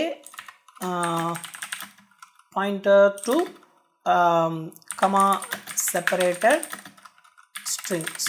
ஓகே, ஸோ அதுக்கு வந்து நம்ம வந்து constant character pointer, let's say நம்ம லேட்டிடியூட் வச்சுருக்கோம் இல்லையா, ஸோ லேட்டிடியூடுக்கு ஒரு இது வச்சுக்கலாம், நல்லா வச்சுக்கலாம். அப்புறம் லாங்கிடியூட் வச்சுருக்கோம் இல்லையா, அதனால லாங்குன்னு வச்சுக்கலாம், லான்னு வச்சுக்கலாம், அதுவும் கூட நல் தான். அப்புறம் வந்து உங்களுக்கு அந்த latitude indicator, longitude indicator, north south east west indicator இருக்கு இல்லையா, ஸோ அதுக்கு வந்து லெட்ஸ் சே நார்த் சவுத்னு வச்சுக்கலாம். அப்புறம் ஈஸ்ட் வெஸ்ட் இருக்கு இல்லையா, east west, so east west இண்டிகேட்டருக்கு ஈஸ்ட் வெஸ்ட் எல்லாமே நல்லா இனிஷியலைஸ் பண்ணிக்கலாம். அதுக்கப்புறமா உங்களுக்கு இன்கேஸ் உங்களுக்கு டைம் வேணும், இல்லை நம்பர் ஆஃப் சேட்டலைட்ஸ் எவ்வளோ வேணும், அதெல்லாம் மல்டிபிள் இது இன்ஃபர்மேஷன் கிடைக்கிது இல்லையா, ஸோ உங்களுக்கு வேணும்னா நீங்கள் அதை ஆட் பண்ணிக்கலாம். லெட்ஸ் நான் நம்பர் ஆஃப் சேட்டலைட்ஸ் என்னன்றதையும் நான் பிரிண்ட் பண்ணுறேன்னு வச்சுக்கோங்களேன், அப்போ உங்களுக்கு சாட்ஸ்னு வச்சுக்கலாம், அதுவும் கூட உங்களுக்கு நல். அப்புறம் ஆல்டிடியூட் வேணும்னா அதையும் ஒரு ஆல்டிடியூட், alt ஈக்குவல் டு நல் வச்சுக்கலாம். ஸோ இது எல்லாமே நம்ம வந்து தனித்தனி பாயிண்டராக வந்து இந்த பஃபில் வந்து பாயிண்ட் பண்ணணும். ஸோ இந்த லேட்டில் வந்து நம்ம என்ன பண்ணணும், இந்த பஃபரில் இருக்கிற அந்த லேட்டிடியூடை போய் பாயிண்ட் பண்ணணும், லானில் வந்து இந்த பஃபரில் இருக்கிற லாங்கிடியூடை போய் நம்ம பாயிண்ட் பண்ணணும். அதே மாதிரி north south indicator, east west indicator, number of satellites, altitude எல்லாத்தையுமே இந்த பஃபரில் அது எந்த பொசிஷனில் இருக்கோ அதை பாயிண்ட் பண்ணுற மாதிரி நம்ம ஒரு ஃபங்க்ஷன் எழுத போகிறோம் இப்போ. ஸோ இதை உடைக்கிறதுக்கான ஃபங்க்ஷன் வந்து ஒரு சி ஃபங்க்ஷன் வந்து str token அப்படி ஒரு ஃபங்க்ஷன் இருக்குது. ஸோ இந்த str token அண்டர்ஸ்கோர் ஆர்ன்னு சொல்லிட்டு ரெண்டு விதமான சி ஃபங்க்ஷன்ஸ் வந்து இந்த லைப்ரரி வந்து நம்மளுக்கு கொடுக்குது. ஒன்று வந்து நார்மல் ஃபங்க்ஷன், இன்னொன்று வந்து ரீஎன்ட்ரன்ட் ஃபங்க்ஷன். ரீஎன்ட்ரன்ட் வந்து உங்களுக்கு இன்னும் கொஞ்சம் அட்வான்ஸ்டு கான்செப்ட்ஸ் போகிறப்ப நான் கிளியராக சொல்கிறேன். பட் ஒரு பேசிக்காக சொல்லணும் அப்படின்னா, இப்போ நீங்கள் ஒரு ஐஎஸ்ஆர்லேருந்து ஒரு ஃபங்க்ஷனை கால் பண்ணுறீங்க, அது வந்து உங்களுக்கு கான்டெக்ட் ஸ்விட்சிங் நடக்குது, இல்லை நீங்கள் ஒரு மல்டி த்ரெட்டட் அப்ளிகேஷன் அந்த மாதிரி பண்ணுறீங்க அப்படின்னா, ஒரு ஆர்டாஸ் வச்சுட்டு பண்ணுறீங்க அப்படின்னா, அப்போ வந்து நீங்கள் ஒரு ஃபங்க்ஷனை வந்து ரீஎன்ட்ரன்ட் ஃபங்க்ஷனாக இருக்கிறது பெட்டர். அதுக்கு தான் இந்த ரீஎன்ட்ரன்ட் ஃபங்க்ஷன் வந்து ஆர் அப்படின்னு தனியாக கொடுத்துருக்காங்க. இல்லைனா அது அந்த ரீஎன்ட்ரன்ஸை பற்றி உங்களுக்கு நான் இன்னொரு வீடியோவில் டீட்டெயிலாக சொல்கிறேன். இந்த வீடியோவில் உங்களுக்கு இந்த ரெண்டோட டிஸ்கிரிப்ஷனுமே இப்போ நான் காட்டுறேன். இப்போ இந்த str token அப்படின்ற ஒரு ஃபங்க்ஷன் வந்து உங்களுக்கு ஒரு ஸ்ட்ரிங் அக்செப்ட் பண்ணிக்குது. அப்புறம் வந்து ஒரு டீலிமிட்டர், இந்த கமா செப்பரேட்டட்னு சொல்கிறோம் இல்லையா, அதுதான் அந்த கமா தான் டீலிமிட்டர். ஸோ இந்த ஸ்ட்ரிங் வந்து நார்மல் ஃபுல் ஸ்ட்ரிங், அதையும் இந்த டீலிமிட்டரையும் மட்டும் கொடுத்தா இது வந்து ஒரு கேரக்டர் பாயிண்டர் வந்து ரிட்டர்ன் பண்ணுது. அதாவது ஒரு டோக்கன் மாதிரி ரிட்டர்ன் பண்ணுது. இந்த டீலிமிட்டருக்கு ஏற்ற மாதிரி ஒரு டோக்கனை வந்து ரிட்டர்ன் பண்ணுது. அது என்னன்னு பார்க்கலாம். இப்போ உதாரணத்துக்கு இந்த ஒரு எக்ஸாம்பிள் பாருங்கள். ஒரு ஸ்ட்ரிங் வந்து geeks for geeksன்னு கொடுத்துருக்காங்க, ஹைஃபன் போட்டிருக்காங்க. அப்புறம் வந்து இந்த str token ஃபங்க்ஷனுக்கு கால் பண்ணுறாங்க. அந்த டோக்கன் ஃபங்க்ஷனுக்கு கால் பண்ணுறப்ப இந்த str இந்த என்டையர் அரேவையும் இது பாஸ் பண்ணுறாங்க. அப்புறம் வந்து ஸ்பேஸ் அல்லது ஹைஃபன் அல்லது ஸ்பேஸ், இந்த மாதிரி உங்களுக்கு காம்பினேஷனில் வந்து டீலிமிட்டர் கொடுத்துருக்காங்க. ஸோ உங்களுக்கு ஸ்பேஸ் இருந்தாலோ இல்லை ஹைஃபன் இருந்தாலோ அது வந்து அந்த ஸ்ட்ரிங்கை வந்து உடைக்கும். இப்போ இந்த ஃபஸ்ட்டு ஃபங்க்ஷன் வந்து இந்த டோக்கனில் வந்து ஒரு கேரக்டர் பாயிண்டர் ரிட்டர்ன் ஆகுது இல்லையா, அது வந்து இந்த geeks அப்படிங்கிற இந்த ஃபஸ்ட்டு இந்த டீலிமிட்டர் ஹைஃபனுக்கு முன்னாடி இருக்கிற இந்த geeks அதை வந்து இந்த டோக்கனில் வந்து பாயிண்ட் பண்ணும். கேரக்டர் பாயிண்டர் வந்து geeks மட்டும் பாயிண்ட் பண்ணும். அப்புறம் வந்து நீங்கள் ஒயில் ஃபங்க்ஷனில் வந்து நல்லான்னு செக் பண்ணுறீங்க, நல்லா இருக்காது, ஏன்னா இது பாயிண்டிங் டு geeks இல்லையா, அதனால் இது geeksன்றதை இங்கே பிரிண்ட் பண்ணுறாங்க. பிரிண்ட் பண்ணி முடிச்சுட்டு மறுபடியும் அதே ஃபங்க்ஷனே கால் பண்ணுறாங்க. ஆனால் இந்த வாட்டி ஸ்ட்ரிங்கை கால் பண்ணல, பாஸ் பண்ணலை, நல்லுன்னு பாஸ் பண்ணுறாங்க. ஆனால் அதே டீலிமிட்டர். ஏன்னா ஒரு வாட்டி நீங்கள் இந்த ஃபங்க்ஷனை கால் பண்ணிட்டீங்கன்னா நீங்கள் ஆல்ரெடி எந்த ஸ்ட்ரிங்கை வந்து ஒரிஜினல் ஸ்ட்ரிங்கை வந்து பாஸ் பண்ணியிருந்தீங்களோ அது இந்த str token அப்படின்ற ஃபங்க்ஷனோட ஒரு ஸ்டாட்டிக் இன்டர்னல் வேரியபிள் ஒன்று இருக்கும், அதில் வந்து ஆல்ரெடி அதை ட்ராக் பண்ணிகிட்டு இருக்கும். அதனால் நீங்கள் அடுத்த வாட்டி கால் பண்ணுறப்ப நல்லுன்னு போட்டாலே போதும், எஸ்டிஆர் பாஸ் பண்ண தேவையில்லை. பட் அதே அந்த ஸ்டாட்டிக் வேரியபிளில் வந்து அடுத்த டீலிமிட்டர் ஃபார்ன்றதுக்கு வந்து அது அடுத்து அங்கே தான் பார்க்கணுன்றது அது தெரியும். ஸோ அதனால் அதே ஃபங்க்ஷன் நீங்கள் மறுபடியும் கால் பண்ணுறப்ப இந்த ஃபாருங்கிறது வந்து ரிட்டன் ஆகும் டோக்கனில். அவர் மறுபடியும் அதே ஃபங்க்ஷனை கால் பண்ணுறீங்க, கீக்ஸ் கிடைக்குது. மறுபடியும் இந்த வர்றப்ப இதே ஃபங்க்ஷனை கால் பண்ணுறப்ப இங்கே அடுத்து ஒரு டெக்ஸ்ட்டும் இல்லை இல்லையா, அதனால இது வந்து நல்லா தான் இருக்கும். அதனால லூப் பிரேக் ஆகிடும், வெளியே வந்துடும். ஸோ இதுதான் ஒரு நார்மல் எஸ்டிஆர் டோக்கன் ஃபங்க்ஷன் வந்து ஒர்க் ஆகுறது. இந்த எஸ்டிஆர் டோக்கன் ஃபங்க்ஷனே உள்ளேயே ஒரு இன்டர்னலாக ஒரு ஸ்டாட்டிக் வேரியபிள் வந்து மெயின்டைன் பண்ணுறதுனால உங்களுக்கு அதோட மெமரியில் வந்து ஆல்ரெடி என்ன அடுத்து பாயிண்ட் பண்ணணுன்றது இருக்கும். அதுவே இன்னொரு ஒரு ஃபங்க்ஷன் சொல்லியிருந்தேன் இல்லையா, எஸ்டிஆர் டோக்கன் அண்டர்ஸ்கோர் ஆர் அப்படின்னு ஒரு ஃபங்க்ஷன் சொல்லியிருந்தேன் இல்லையா, இது என்ன சொல்லியிருக்காங்கன்னு பாருங்கள். It's just like STR token function in C, but str token underscore r does the same task of parsing a string into a sequence of tokens. It's a reentrant version of str token, hence it is thread safe. ஏன்னா நீங்கள் multi threaded அப்ளிகேஷனில் வந்து உங்களுக்கு ஒரு function வந்து ரீஎன்ட்ரண்ட்டாக இருக்கணுன்றது வந்து ஒரு condition. So அதனால் இப்போ இந்த ரீஎன்ட்ரண்ட் உள்ளே போனீங்கன்னா அது என்னன்னு உங்களுக்கு கொடுத்துருப்பாங்க. Function is set to be reentrant if there is a provision to interrupt a function in the course of execution. It may not use global or static data. It should not modify its own code. It should not call another non-entrant function. இதெல்லாமே சில conditions ரீஎன்ட்ரன்சிக்கு. இப்போ உதாரணத்துக்கு இந்த இடத்துல example பாருங்கள், ஒரு global variable ஐன்னு இருக்குது. So ஒரு ரீஎன்ட்ரண்ட் ஃபங்க்ஷன் வந்து இந்த மாதிரி குளோபல் வேரியபிள்ஸ்லாம் யூஸ் பண்ணக்கூடாது. அதனால் இந்த ஃபங்க்ஷன் வந்து ரீஎன்ட்ரண்ட் கிடையாது, இட்ஸ் நாட் ரீஎன்ட்ரண்ட். அதே மாதிரி இந்த ஃபங்க்ஷன் 2 நாட் ரீஎன்ட்ரண்ட், ஏன்னா இந்த ஃபங்க்ஷன் 1 கால் பண்ணுறப்ப அது போய் ஒரு குளோபல் வேரியபிளை மாடிஃபை பண்ணுது. இதெல்லாமே நான் ரீஎன்ட்ரண்ட் ஃபங்க்ஷன்ஸ். இதுவே ரீஎன்ட்ரண்ட் ஃபங்க்ஷன்னா உங்களுக்கு ஒரு லோக்கல் வேரியபிள் மட்டும்தான் அது மாடிஃபை பண்ணும். ஸோ எத்தனை வாட்டி வேணாலும் இந்த ஃபங்க்ஷன் 1 நீங்கள் கால் பண்ணலாம், அது எந்தவித ஓவரால் குளோபல் வேரியபிள்ஸ் எதையுமே மாடிஃபை பண்ணாது. ஸோ இதுதான் ரீஎன்ட்ரண்ட். அந்த ரீஎன்ட்ரண்ட்டுக்கான இதுவே உங்களுக்கு எத்தனை வாட்டி வேணாலும் அது கால் பண்ணலாம், ரீஎன்டர் பண்ணலாம் அந்த ஃபங்க்ஷனுக்குள்ளே, எந்த ப்ராப்ளமும் இல்லாமல் அப்படின்னு. ஏன்னா இதில் ப்ராப்ளம் வந்து எங்கே வரும்னா, நீங்கள் இதே ஃபங்க்ஷனை வந்து 2 த்ரெட்லேருந்து கால் பண்ணுறப்ப அந்த குளோபல் வேரியபிள்ஸை வந்து மாடிஃபை பண்ணுறதுக்கான சான்ஸ்லாம் நிறையா இருக்குது. அதனால் அதை நம்ம மல்டி த்ரெடிங் கான்செப்டில் வந்து அந்த நான் ரீஎன்ட்ரண்ட் ஃபங்க்ஷன்ஸை வந்து யூஸ் பண்ண மாட்டோம். ஸோ இந்த ரீஎன்ட்ரண்ட் ஃபங்க்ஷன் வந்து நம்ம யூஸ் பண்ணிக்கலாம். ஸோ இதுதான் ரீஎன்ட்ரன்ஸ். ஸோ இதில் வந்து உங்களுக்கு வேறு மாதிரியான பேராமீட்டர்ஸ் இருக்குது. அதே ஸ்ட்ரிங் தான், அதே டீலிமிட்டர் தான், ஆனால் சேவ் பாயிண்டர் அப்படின்னு ஒரு டபுள் பாயிண்டர் கொடுத்துருக்காங்க. ஏன் இந்த இடத்துல இந்த டபுள் பாயிண்டர் யூஸ் பண்ணியிருக்காங்கன்னு தெரிஞ்சுக்கிறதுக்கு நம்ம இந்த நான் ரீஎன்ட்ரண்ட், இந்த ரீஎன்ட்ரண்ட், இந்த எஸ்டிஆர் டோக்கன் ஃபங்க்ஷன் ரெண்டையுமே கம்பேர் பண்ணி பார்க்கலாம். ஸோ இந்த எஸ்டிஆர் டோக்கன் ஃபங்க்ஷனில் பார்த்தீங்கன்னா உங்களுக்கு ஒரு ஸ்டாட்டிக் வேரியபிள் வந்து மெயின்டைன் பண்ணுறாங்க. ஸோ இந்த ஸ்டாட்டிக் வேரியபிள் தான் நம்மளோட ஸ்ட்ரிங் பொசிஷன்ஸ் வந்து டிஃப்ரெண்ட் ஃபங்க்ஷன் கால்ஸுக்கு இடையில மெயின்டைன் பண்ணுறதுக்கு யூஸ்ஃபுல்லாக இருக்குது. ஸோ இப்போ இந்த ஸ்டாட்டிக் வேரியபிள் வந்து ஒன்ஸ் அப்டேட் ஆயிடுச்சுன்னா, ஒரு பர்டிகுலர் ஸ்ட்ரிங் நம்ம பாஸ் பண்ணி அது அப்டேட் ஆயிடுச்சுன்னா, இப்போ ஒரு த்ரெட் வந்து இதே ஃபங்க்ஷனை கால் பண்ணுதுன்னா இந்த ஸ்டாட்டிக் வேரியபிள் வந்து கரப்ட் ஆகிறதுக்கு சான்ஸ் இருக்குது. ஏன்னா அந்த பழைய ஸ்ட்ரிங் வந்து ஓவர் ரைட் ஆகிடும் இல்லையா. அப்போ வந்து அந்த கான்டெக்ட் ஸ்விட்ச் ஆகிறப்ப உங்களால் அந்த ஸ்டேட்டை வந்து மெயின்டைன் பண்ண முடியாது, சப்சிக்வெண்ட் கால்ஸில் வந்து மெயின்டைன் பண்ண முடியாது. ஸோ அதை அவாய்ட் பண்ணுறதுக்கு தான் இந்த மாதிரி ஒரு ரீஎன்ட்ரண்ட் ஃபங்க்ஷன் கொடுத்து ஒரு சேவ் பாயிண்ட்டும் நம்ம தனியாக ஒரு பேராமீட்டராக கொடுத்துட்டாங்க. ஸோ எந்த வித குளோபல் வேரியபிளோ இல்லை ஒரு ஸ்டாட்டிக் வேரியபிளோ நம்ம இந்த ஃபங்க்ஷனில் யூஸ் பண்ணாதனால இந்த ஃபங்க்ஷன் எத்தனை த்ரெட்லேருந்து வேணாலும் நீங்கள் கால் பண்ணலாம்.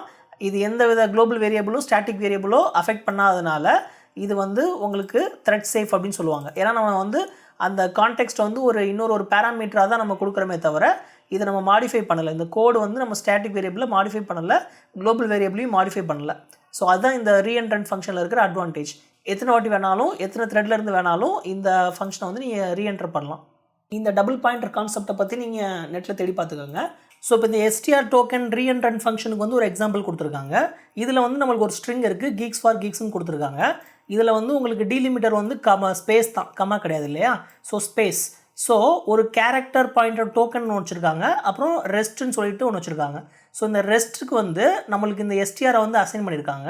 ஸோ இப்போ நம்ம எஸ்டிஆரை பாஸ் பண்ணோன்னா இந்த எஸ்டிஆர் டோக்கன் ஆரில் வந்து நம்ம ரெஸ்ட்டு பாஸ் பண்ணிவிட்டு அடுத்து இந்த ரெஸ்ட்டோட அட்ரஸையும் பாஸ் பண்ணணும். ஏன்னா கான்டெக்ஸ்ட் வந்து இந்த எஸ்டிஆர் டோக்கன் ஃபங்க்ஷன் வந்து இந்த ரெஸ்ட்டை தான் அப்டேட் பண்ணணும், அப்படியே மூவ் பண்ணிகிட்டே வரும். அதனால் இந்த ரெஸ்ட்டோட அட்ரஸ் இதுவே ஒரு பாயிண்டர் தான், அந்த பாயிண்டரோட அட்ரஸாக நம்ம கொடுக்குறதுக்கு தான் அண்ட் ரெஸ்ட்டு நம்ம கொடுக்குறோம். இதுக்கப்புறமா நீங்கள் சப்சிக்வெண்ட் கால்ஸில் ரெஸ்ட் கொடுக்கணும்னு அவசியம் இல்லை, நீங்கள் நல் கூட கொடுக்கலாம். ஏன்னா இங்கே ரெஸ்ட்டில் தான் உங்களுக்கு அந்த கான்டெக்ஸ்ட் வந்து போகிறதுனால இது ஒரு வாட்டி பிரிண்ட் பண்ணுறப்ப கீக்ஸ்னு பிரிண்ட் ஆகும்.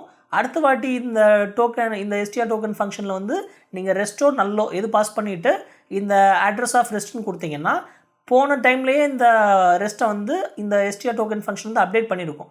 இந்த கீக்ஸ்லேருந்து ஃபார்க்கு மூவ் பண்ணியிருக்கோம். அதனால் இப்போ ஃபார் கீக்ஸுன்றதில் வந்து பாயிண்ட் பண்ணிகிட்ருக்கோம். ஸோ இந்த எஸ்டிஆர் டோக்கன் ஃபங்க்ஷன் நீங்கள் மறுபடியும் கால் பண்ணுறப்ப ஃபாரை மட்டும் அது ரிட்டர்ன் பண்ணிவிட்டு டோக்கனை ரிட்டர்ன் பண்ணிவிட்டு அந்த பாயிண்டரை வந்து ரெஸ்ட்டு வந்து கீக்ஸுக்கு பாயிண்ட் பண்ணுற மாதிரி மாற்றிவிடும். அப்போ இந்த ரெஸ்ட்டு பாயிண்டரும் உங்களுக்கு மாடிஃபை ஆகிடுறதுனால அப்புறம் ஃபார் ரிட்டர்ன் ஆகி அதை நம்ம பிரிண்ட் பண்ணிவிட்டு அடுத்த வாட்டி ஒயில் லூப்பில் கால் பண்ணுறப்ப இந்த கீக்ஸ் ரிட்டர்ன் ஆகும் டோக்கனில், அதையும் பிரிண்ட் பண்ணிவிட்டு நெக்ஸ்ட் டைம் கால் பண்ணுறப்ப உங்களுக்கு நல் தான் ரிட்டர்ன் ஆகும். அதனால் நம்ம ரிட்டர்ன் எக்ஸிட் ஆகிடும். ஸோ இப்போ நான் என்ன பண்ணுறேன், ஒரு கேரக்டர் பாயிண்டர் டோக்கன் அப்படின்னு ஒன்று வச்சுக்கிறேன். ஸோ நல் இனிஷியலாக, அதுக்கப்புறமா எனக்கு சேவ் பாயிண்டர்னு ஒன்று வச்சுக்கிறேன். சேவ் பாயிண்டர் அந்த டபுள் பாயிண்டருக்காண்டி சேவ் பாயிண்டர்னு ஒன்று வச்சுக்கிறேன். அதுவும் நான் நல்லா இனிஷியலைஸ் பண்ணிக்கிறேன். ஸோ இப்போ நான் டோக்கன் ஈக்குவல் டு அந்த STR token underscore R function இருக்கு இல்லையா, அந்த ஃபங்க்ஷனுக்கு நான் என்னோடய பஃபர் லோக்கல் பஃபர் பாஸ் பண்ணுறேன். லோக்கல் பஃபர் பாஸ் பண்ணிட்டேன். அடுத்ததாக வந்து டீலிமிட்டர் இல்லையா, ஸோ நான் வந்து ஜஸ்ட்டு கம்மா தான் டீலிமிட்டர்னு சொல்கிறேன். அப்புறம் அந்த சேவ் பாயிண்டர், அந்த சேவ் பாயிண்டருங்கிறது வந்து அதோட அட்ரஸ் கொடுக்கணும். சேவ் பாயிண்டர் அந்த பாயிண்டரோட அட்ரஸ், அப்போ தான் அது டபுள் பாயிண்டராக போகும். So save pointer. ஸோ இப்போ இந்த டோக்கனில் என்ன ரிட்டன் ஆகும், இந்த ஃபஸ்ட்டு கம்மாவுக்கு முன்னாடி இருக்கிற அந்த பர்டிகுலர் ஸ்ட்ரிங் மட்டும் ரிட்டன் ஆகும். அதாவது இந்த ஜிஎன்ஜிஜிஏ அது மட்டும் ரிட்டன் ஆகும். அப்போ இங்கே வந்து நான் பிரிண்ட் பண்ணேன்னா எனக்கு ஜிஎன்ஜிஜிஏ கிடைக்கும்.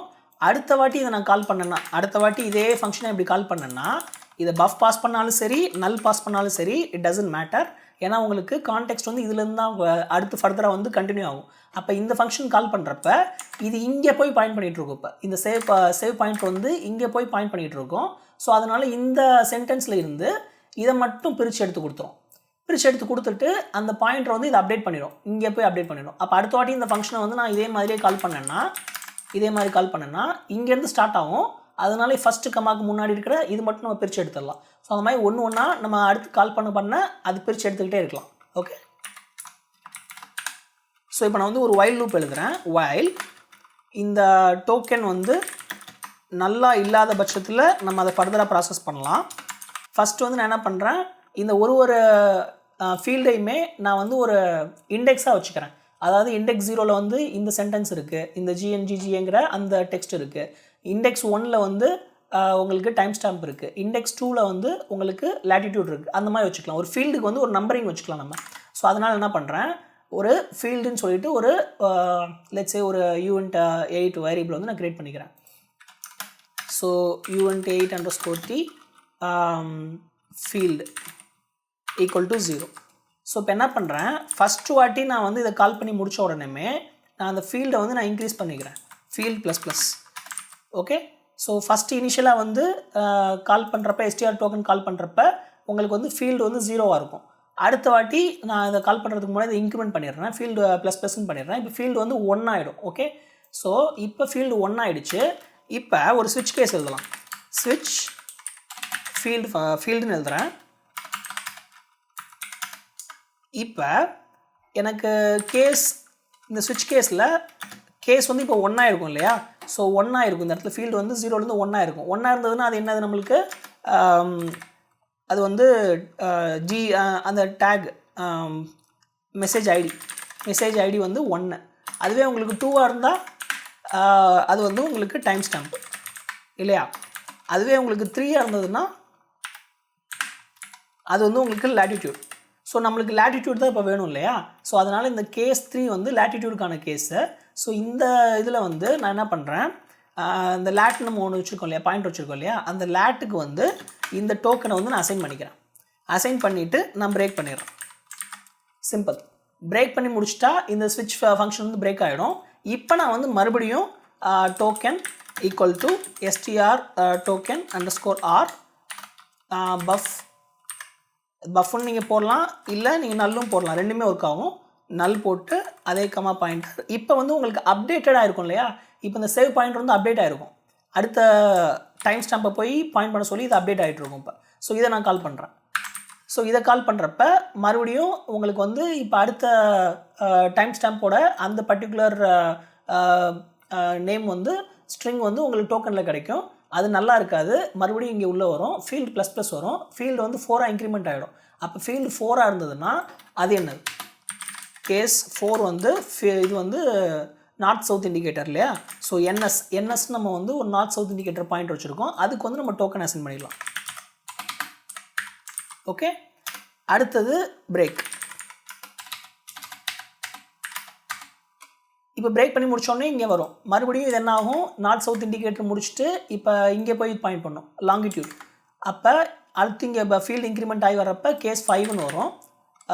கேஸ் 5 வந்து longitude lon equal to token break. So இந்த மாதிரி நம்ம அடுத்த 6 பார்த்தீங்கன்னா east west indicator. East west indicator வந்து டோக்கன். ஸோ அடுத்து கேஸ் 7 வந்து உங்களுக்கு ஃபிக்ஸ் குவாலிட்டி இண்டிகேட் பண்ணுது. அடுத்ததாக வந்து நம்பர் ஆஃப் சேட்டலைட்ஸ் வந்து இங்கே 11 தான் நம்பர் ஆஃப் சேட்டலைட்ஸ். ஸோ இப்போ வந்து கேஸ் 8 வந்து நம்பர் ஆஃப் சேட்டலைட்ஸ் நம் சேட்ஸ்னு வச்சுருக்கோம் இல்லையா, equal to token break. Okay, அடுத்து கேஸ் 9 வந்து ஏதோ இருக்குது. அடுத்து கேஸ் அதுவும் ஆல்டிடியூட் தான் நினைக்கிறேன். மீட்டர்ஸில் வந்து இது தான் நினைக்கிறேன். ஸோ இதுதான் அந்த ஆல்டிடியூட். இது வேணும்னா நீங்கள் அந்த டேட்டா ஷீட்டில் போய் செக் பண்ணிக்கலாம். ஸோ இந்த ஃபீல்டு தான் உங்களுக்கு வந்து ஆல்டிடியூட். ஸோ இது 9 8 ஸோ 8 9 10 இல்லையா? ஸோ 10 வந்து ஆல்டிடியூட் ஈக்குவல் டு டோக்கன்.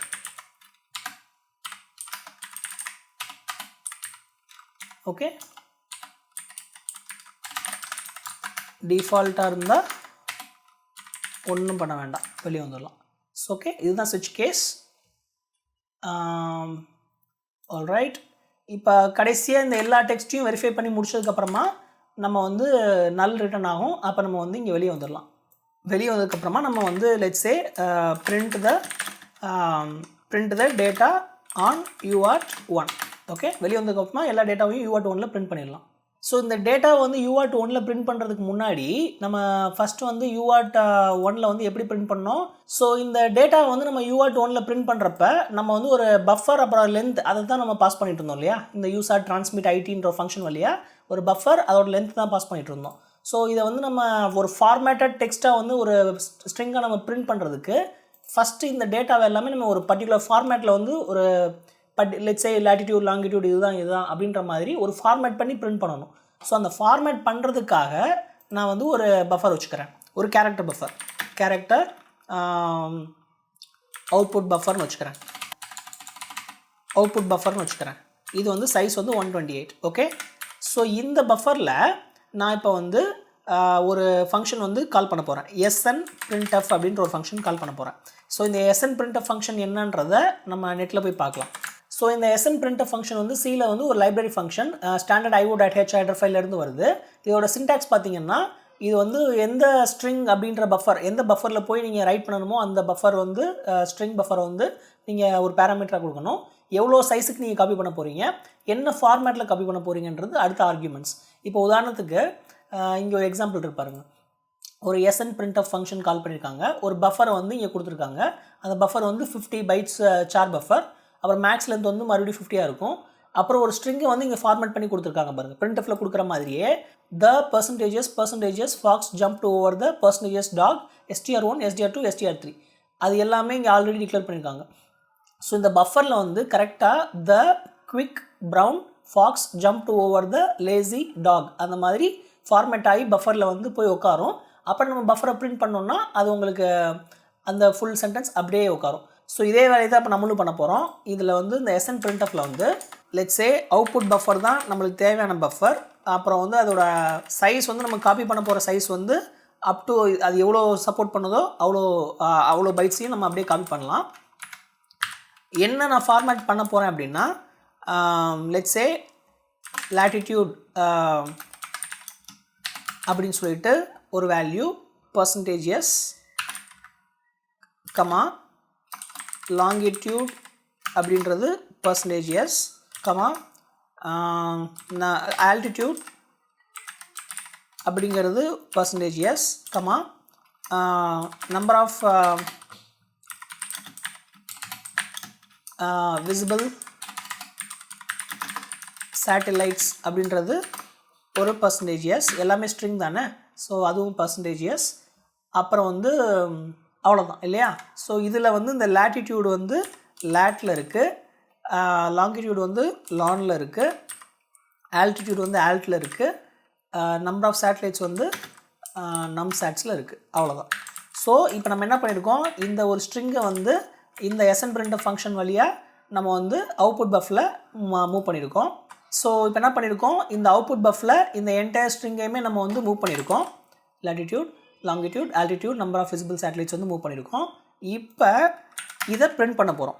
அதாவது UART அல்லது USART டிரான்ஸ்மிட் இன்டரப்ட் மோடில் அது வந்து USART 1 தான் நம்ம டிரான்ஸ்மிட் பண்ண போகிறோம். ஸோ USART 1 struct டேட்டா வந்து அது வந்து UINT 8 பாயிண்டர் வந்து எக்ஸ்பெக்ட் பண்ணோம். அதனால் இந்த டேட்டா வந்து அவுட்புட் பஃபர் டைப் கேஸ் பண்ணிக்கிறேன், UINT 8_t pointer. Okay, output buffer length வந்து ஆக்சுவலாக நீங்கள் இதை காப்பி பண்ணுறப்பே நம்மளுக்கு லென்த் கிடச்சிடும்.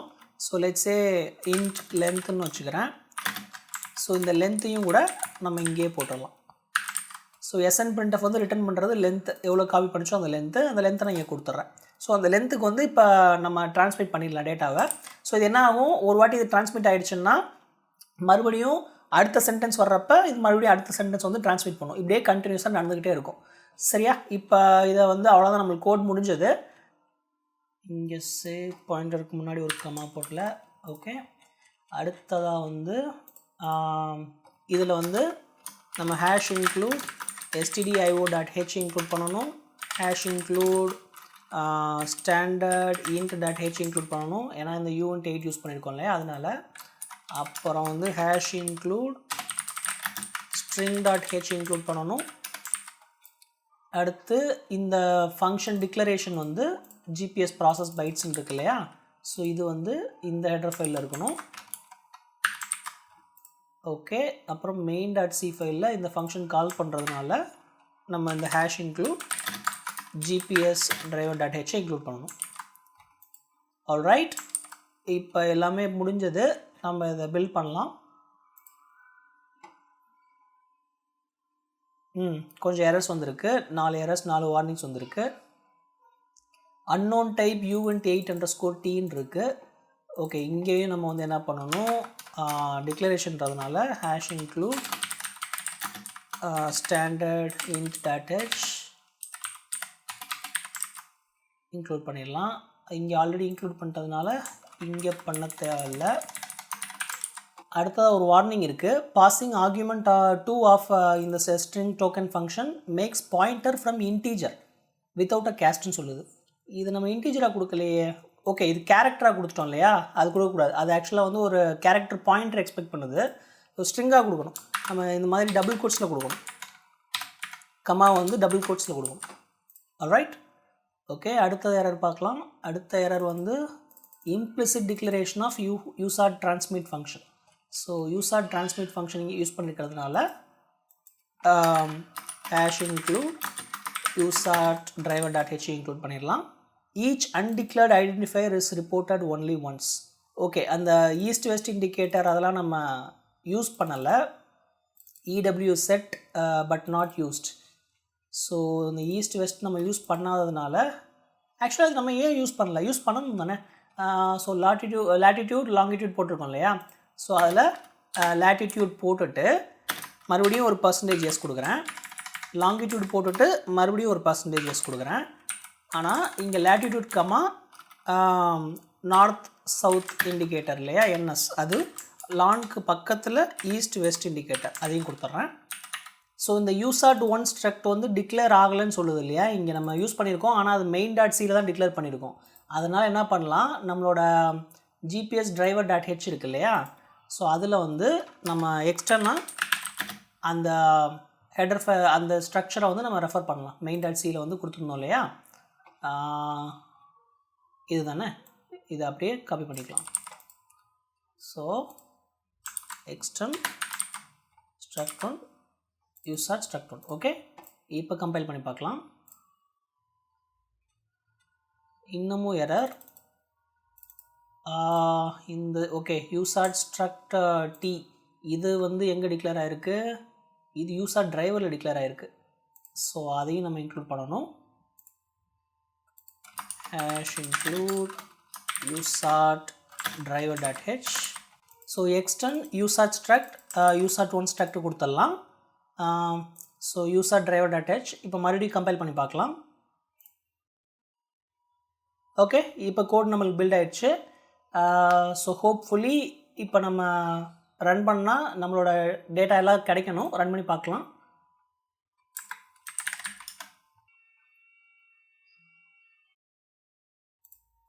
ஓகே, இப்போ நம்மளுக்கு டேட்டா வந்துக்கிட்டு இருக்குன்னு நினைக்கிறேன். ஆனால் நம்மளுக்கு கண்டினியூஸாக டேட்டா பிரிண்ட் ஆகிட்டே இருக்குது. ஆனால் டேட்டா வருது இல்லையா? ஸோ இதை வந்து நம்ம ஆக்சுவலாக ஒரு நியூ லைன் கேரேஜ் ரிட்டர்ன் நம்ம போடாமல் விட்டோம். அதனால் அது கண்டினியூஸாக பிரிண்ட் ஆகிட்டுருக்கு. ஸோ இங்கே வந்து SNPrintfலையே நான் முடிச்சுட்டு /r கேரேஜ் ரிட்டர்ன் /n அடுத்த லைன் ஒரு லைனாக பிரிண்ட் பண்ணணுன்றதுக்காண்டி /r/n போட்டுட்டு இப்போ மறுபடியும் ரன் பண்ணுறேன்.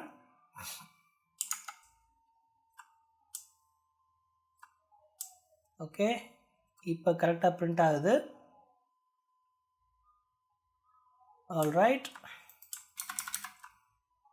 ஸோ நம்பர் ஆஃப் சேட்டலைட்ஸ் விசிபிளாக இருக்கிறது, ஆல்டிடியூடோட பொசிஷன், லாங்கிடியூடோட பொசிஷன், லேட்டிடியூடோட பொசிஷன் எல்லாமே கிடைக்குது. ஸோ இதுதான் நம்மளுக்கு வந்த டேட்டாவான்றதை கன்ஃபார்ம் பண்ணுறதுக்கு நம்ம நோட் பேடில் இருக்கிற டேட்டாவை ஏதாவது ஒன்று கம்பேர் பண்ணி பார்க்கலாம். 1249 கரெக்டாக இருக்குது. 07739 07739. Alright, north east.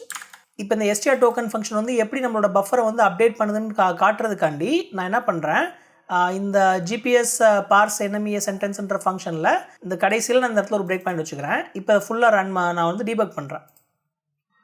ஸோ இப்போ என்ன ஆகும்னா, எனக்கு இந்த NMEA பஃபரில் எனக்கு GN வந்தால் மட்டும்தான் எனக்கு அங்கே போய் பிரேக் ஆகும். அப்போ வந்து அதோட பஃபர் லோக்கல் பஃபரில் எப்படி அப்டேட் ஆகுதுன்றதை பார்க்கலாம். ஸோ இப்போ ரன் பண்ணுறேன்.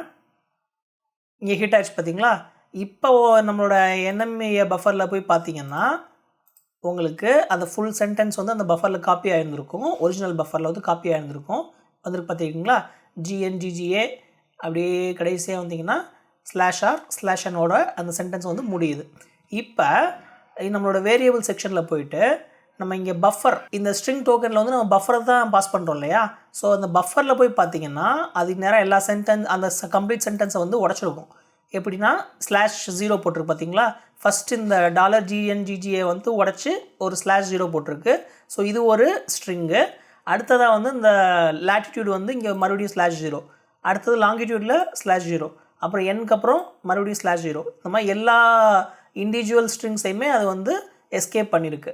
ஸோ இதனால தான் நம்ம வந்து இந்த SNPrintfல வந்து இந்த மாதிரி ஃபார்மேட்டடாக பிரிண்ட் பண்ணுறப்ப, அவுட்புட் பஃபரில் பிரிண்ட் பண்ணுறப்ப இந்த /0 வரைக்குமான அந்த பர்டிகுலர் ஸ்ட்ரிங் வந்து அந்த பர்டிகுலர் பெர்சன்டேஜஸ் என்ன நம்ம போட்டிருக்கோமோ அதில் போய் கரெக்டாக ஸ்டோர் ஆகுது.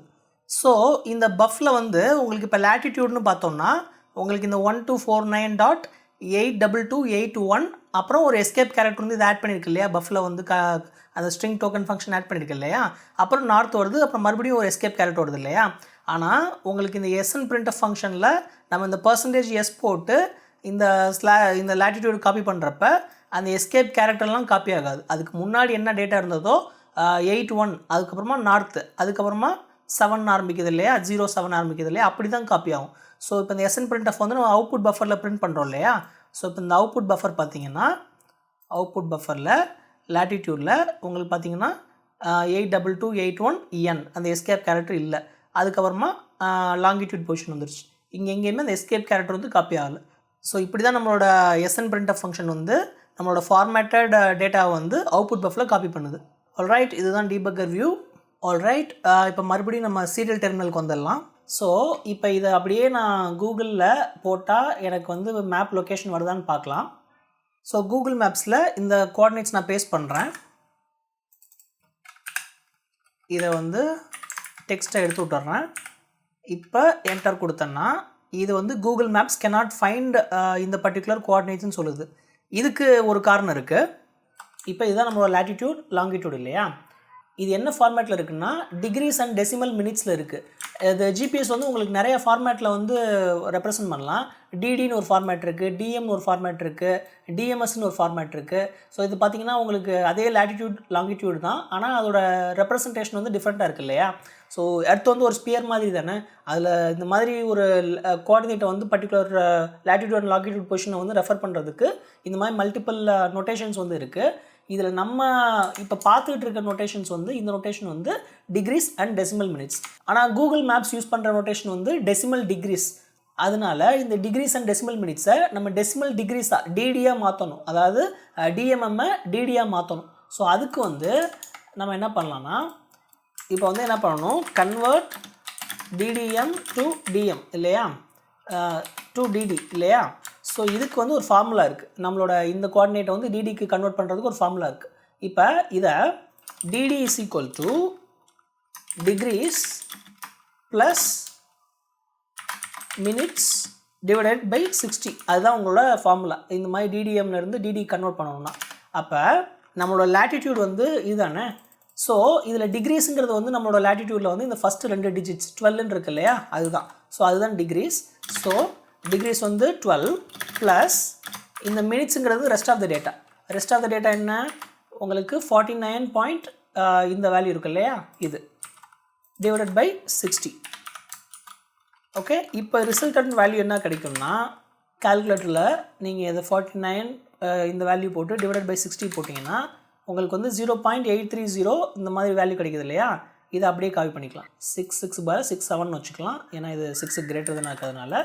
ஸோ 12 ப்ளஸ் 67 வச்சுக்கலாம். ஸோ இப்போ நம்மளோட லேட்டிடியூட் என்ன, லேட்டிடியூட் இஸ் ஈக்குவல் டு 12.83 இந்த வேல்யூ, இதுதான் லேட்டிடியூட். ஓகே, இப்போ அதே மாதிரி லாங்கிடியூடுக்கு வந்து டிடி ஈக்குவல் டு டிகிரிஸ் வந்து இது 07 இல்லையா, 0 விட்ருங்க, 77. அப்போ 77 ப்ளஸ் 39 இந்த வேல்யூ divided by 60. அப்போ 77 plus divided by 60 போட்டிங்கன்னா இந்த வேல்யூ கிடைக்குதா. இதை அப்படியே காப்பி பண்ணிக்கோங்க. அப்போ இது என்ன வேல்யூ வரும், 77.666ன்னு வருது. ஓகே, இது வந்து ஈஸ்ட்டு, இது வந்து நார்த். ஸோ லாங்கிடியூட் வந்து இந்த வேல்யூ. ஸோ இப்போ இந்த லேட்டிடியூட் லாங்கிடியூட் பொசிஷன் போட்டு நான் கூகுள் மேப்ஸை சர்ச் பண்ணேன்னா எனக்கு என்னோட லொக்கேஷன் வந்து டிஸ்பிளே ஆகணும். செக் பண்ணி பார்த்துடலாம். ஸோ இப்போ மேப்ஸில் இந்த லொக்கேஷனை கொடுக்குறேன், என்ன வருதுன்னு பார்க்கலாம். கூல், என்னோட லொக்கேஷன் வந்து கரெக்டாக வந்துருச்சு. Electronic city, Bangalore, Karnataka. So என்னோட ஜிபிஎஸ் கோஆர்டினேட்ஸை வந்து இப்போ நான் கூகுள் மேப்ஸ்லேயும் சர்ச் பண்ணி பார்க்கலாம். ஸோ இப்படி தான் ஒரு ஜிபிஎஸ் டேட்டாவை நம்ம ஜிபிஎஸ் மாடியூலேருந்து வாங்கி நம்ம இந்த மாதிரி தேவையான மாதிரி இதை ரெப்ரசன்ட் பண்ணிவிட்டு இதை நீங்கள் கன்வெர்ட் கூகுள் மேப்ஸ்க்காண்டி இதை வேணும்னா நீங்கள் அந்த கோடையும் கூட நீங்கள் உங்களோட இந்த ஜிபிஎஸ் டிரைவர்லேயே கூட நீங்கள் எழுதிக்கலாம். அதை டெசிமல் டிகிரிஸ் டு மினிட்ஸ்லேருந்து டெசிமல் டிகிரிஸாக கன்வெர்ட் பண்ணணுமா, இல்லை வேறு ஏதாவது ஒரு ஃபார்மேட்டில் கன்வெர்ட் பண்ணணுமா, அதுக்கான கோடை நீங்களே எழுதிக்கலாம். So that's it. இது வந்து ஒரு பேசிக்கான எக்ஸாம்பிள் தான். எப்படி வந்து ஒரு எக்ஸ்டர்னல் டிவைஸ்லேருந்து நம்ம யூஆர்ட் வழியாக டேட்டாவை வாங்கி மறுபடியும் இன்னொரு ஒரு யூஆர்ட் வழியாக எப்படி நம்ம ட்ரான்ஸ்மிட் பண்ணுறதுன்றதை தெரிஞ்சுக்கிறதுக்கு ஒரு சின்ன ஒரு எக்ஸாம்பிள் தான் இந்த ஜிபிஎஸ் டிவைஸ். இந்த ஜிபிஎஸ் driver.c ஃபைலை இதுக்கு மேலே நீங்கள் இன்னும் வேறு சில சென்டென்ஸ் வந்து டீகோட் பண்ணுறதுக்கு இந்த ஃபைல் நான் வந்து GitHubல அப்லோட் பண்ணுறேன். இது மேலே நீங்கள் இன்னும் நிறையா சென்டென்ஸை டீகோட் பண்ணுறதுக்கு ஒரு எக்ஸசைஸ் மாதிரி நீங்கள் பண்ணி பார்க்கலாம். ஸோ அது பண்ணி பார்த்தோன்னா நம்மளுக்கு இன்னும் எப்படி வந்து ஒரு டிவைஸோடு நம்ம கம்யூனிகேட் பண்ணுன்றது வந்து இன்னும் தெளிவாக புரியும். இந்த பேசிக் எக்ஸாம்பிளோட இந்த யூஆர்ட் கான்செப்டை முடிச்சுக்கலாம். அடுத்த பாட்டில் நம்ம வந்து இந்த யூஆர்ட் மாதிரி இன்னொரு ஒரு ப்ரோட்டோக்கால் பற்றி பார்க்கலாம். I2C பற்றி பார்க்கலாம். I2Cனா என்ன, அதோட ப்ரோட்டோக்கால்லாம் எப்படி அதை வந்து ஒர்க் ஆகுது, அதை பேஸ் பண்ணி ஒரு I2C இதில் யூஆர்ட்டில் பார்த்த மாதிரி ஒரு I2C டிவைஸ் வழியாக எப்படி ஒரு I2C டிஸ்பிளேவை கண்ட்ரோல் பண்ணுறது, அந்த மாதிரி விஷயத்தெல்லாம் கூட நம்ம அடுத்த பாட்டில் பார்க்கலாம். அப்புறம் இன்னும் எவ்வளோ டிவைசஸ் வந்து மல்டிபிள் டிவைசஸ் வந்து ஒரே I2C சேனலில் எப்படி கனெக்ட் பண்ணுறது, அந்த ஆர்பிட்ரேஷன் அதெல்லாமே கூட நம்ம வரக்கூடிய பார்ட்ஸில் பார்க்கலாம். ஆல்ரைட், இந்த வீடியோ பார்த்ததுக்கு ரொம்ப தேங்க்ஸ். See you again.